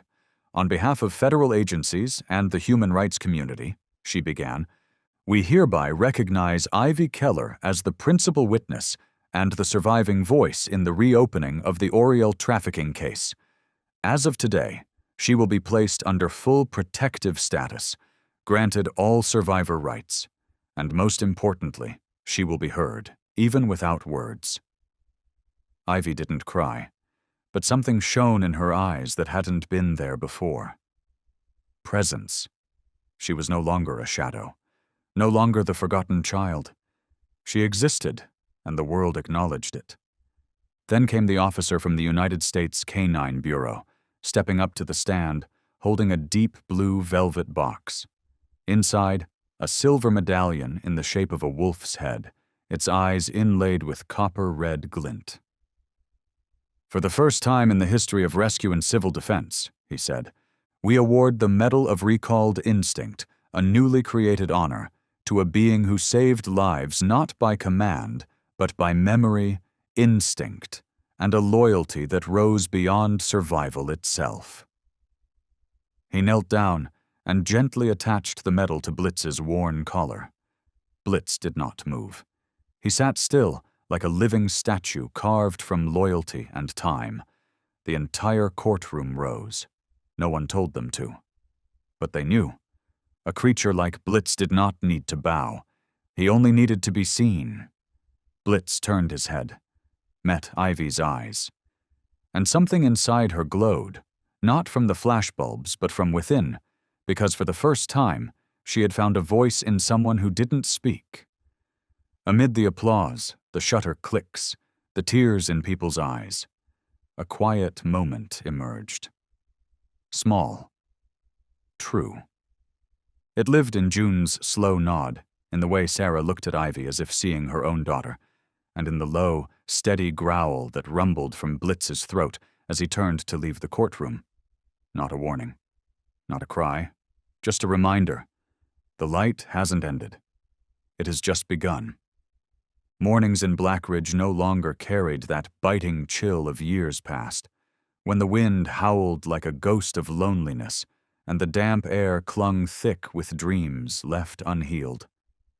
Now, the mist still laced through pine needles, but sunlight filtered between the leaves, casting soft golden streaks on the forest floor, like the quiet trace of someone gently brushing old memories.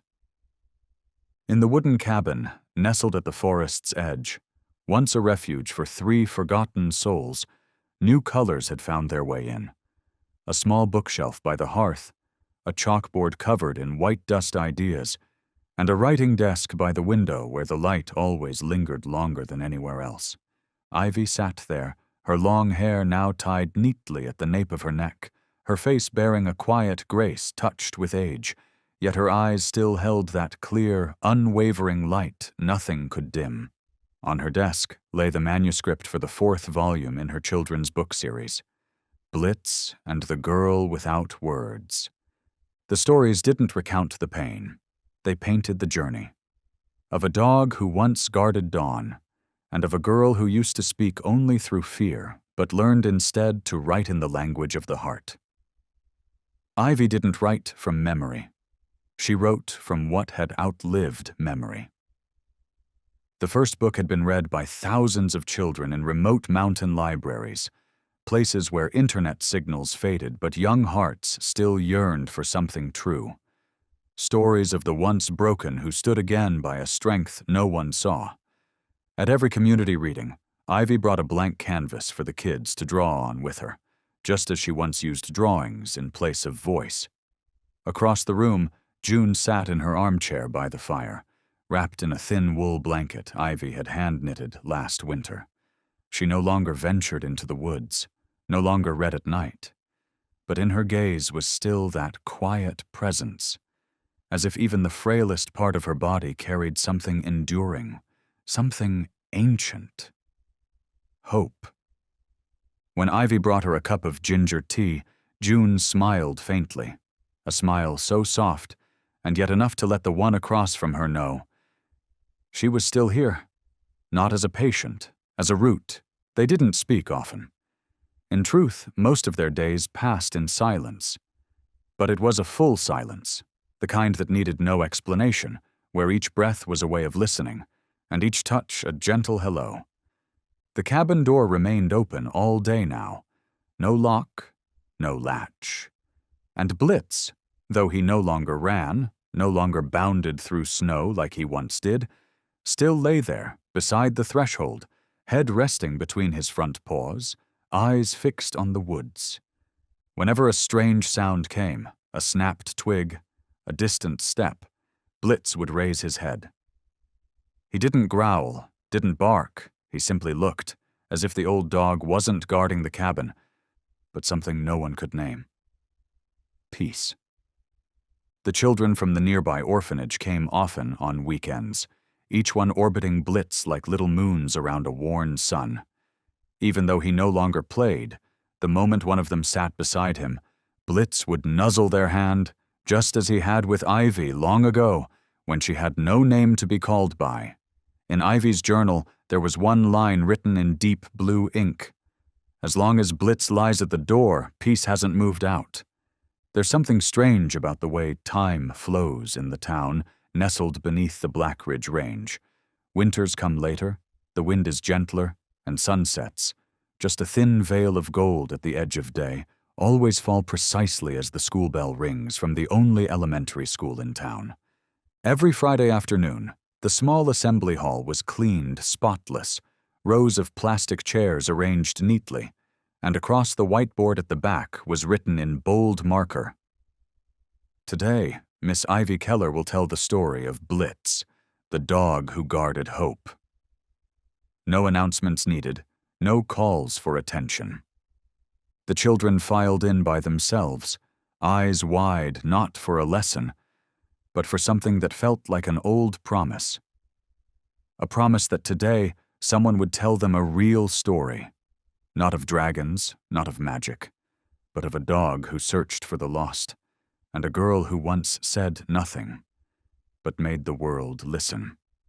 Ivy stepped onto the small wooden stage, holding a worn paperback. The breeze played gently with her long, tied hair. Draped across her shoulder was a scarf, woven from the gray strands of Blitz's fur, mixed with white threads Ivy had kept from his final shedding. "Once," she began in a voice soft but certain. "I had no language. Everything I wanted to say had to live inside crooked lines, sometimes twisted, sometimes unseen. But there was a creature who understood me. From the very first moment, not with eyes, but with something deeper." His name was Blitz. A little boy raised his hand. "Miss Ivy, can Blitz talk?" Ivy smiled, knelt slightly, and pointed to her heart. "Blitz didn't need to talk. He knew, because he had lived, right in the moment I needed someone to know I existed." She told of that first journey, the tent buried in snow, the icy rope, and Blitz's eyes reflecting the first light after days of believing light had died. She told of the wooden cabin in the woods, June's trembling hands tucking in blankets, the old stove, and Blitz at the doorway like a living stone. No orders, no reminders, but never leaving. She told of the courtroom, of sketches turned into testimony, and of Blitz's deep growl, a sound like a bell peeling away the mask of a man who once claimed to save and chose betrayal. The children sat still, eyes wide. Some held hands. Some quietly wiped tears, not because Blitz was a legend, but because he had been there when no one else was. At the end, Ivy turned to the final page of her book, a note written for all who had ever been lost, silenced, or left behind. "Blitz didn't leave. He's just guarding a place no one remembers the way to anymore. A place called Hope." No applause came, but the room stilled. Silence not of emptiness, but of a heart that once broke and healed because someone stayed. After story hour, Ivy often stayed to chat with teachers or collect the children's drawings to bring home. But today, she walked straight toward the school gate, toward a wooden bench facing the Black Ridge Ridge. June was there, wrapped warmly, hands tucked into her coat. "Did they ask many questions?" she murmured, eyes still watching the horizon. "Enough," Ivy replied, sitting beside her. "Enough to show they needed someone to remember." At their feet was a small square of earth, where a stone marker had been placed. Blitz, the one who guarded without command. It wasn't a grave. No remains lay beneath.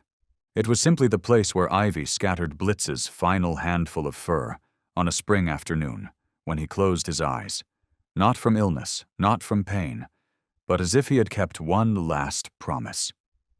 She returned there each year, and every time she sat beside that stone, Ivy whispered the same thing. "We stayed, for the ones who haven't made it back." Not all heroes arrive to the sound of applause. Some carry the weight of forgotten pasts, yet still keep a light in their eyes that never fades. Blitz, a German shepherd with no medals, No new training, only a heart that knew how to listen when no one spoke. In a world where too much is left behind, perhaps that silent love is the last miracle that remains. The story of Ivy, Blitz, and June wasn't just one of surviving fear.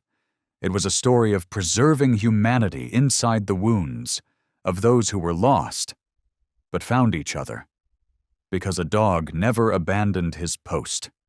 German shepherds, strong, loyal, patient, aren't just animals. They are living emblems of endurance, guardianship, and the power to sense what the human heart can't yet name. If you ever meet such a gaze, don't turn away. You may have just encountered the one who saved a life, not with a bark, but by staying. Because some creatures don't need words to teach us how to believe again.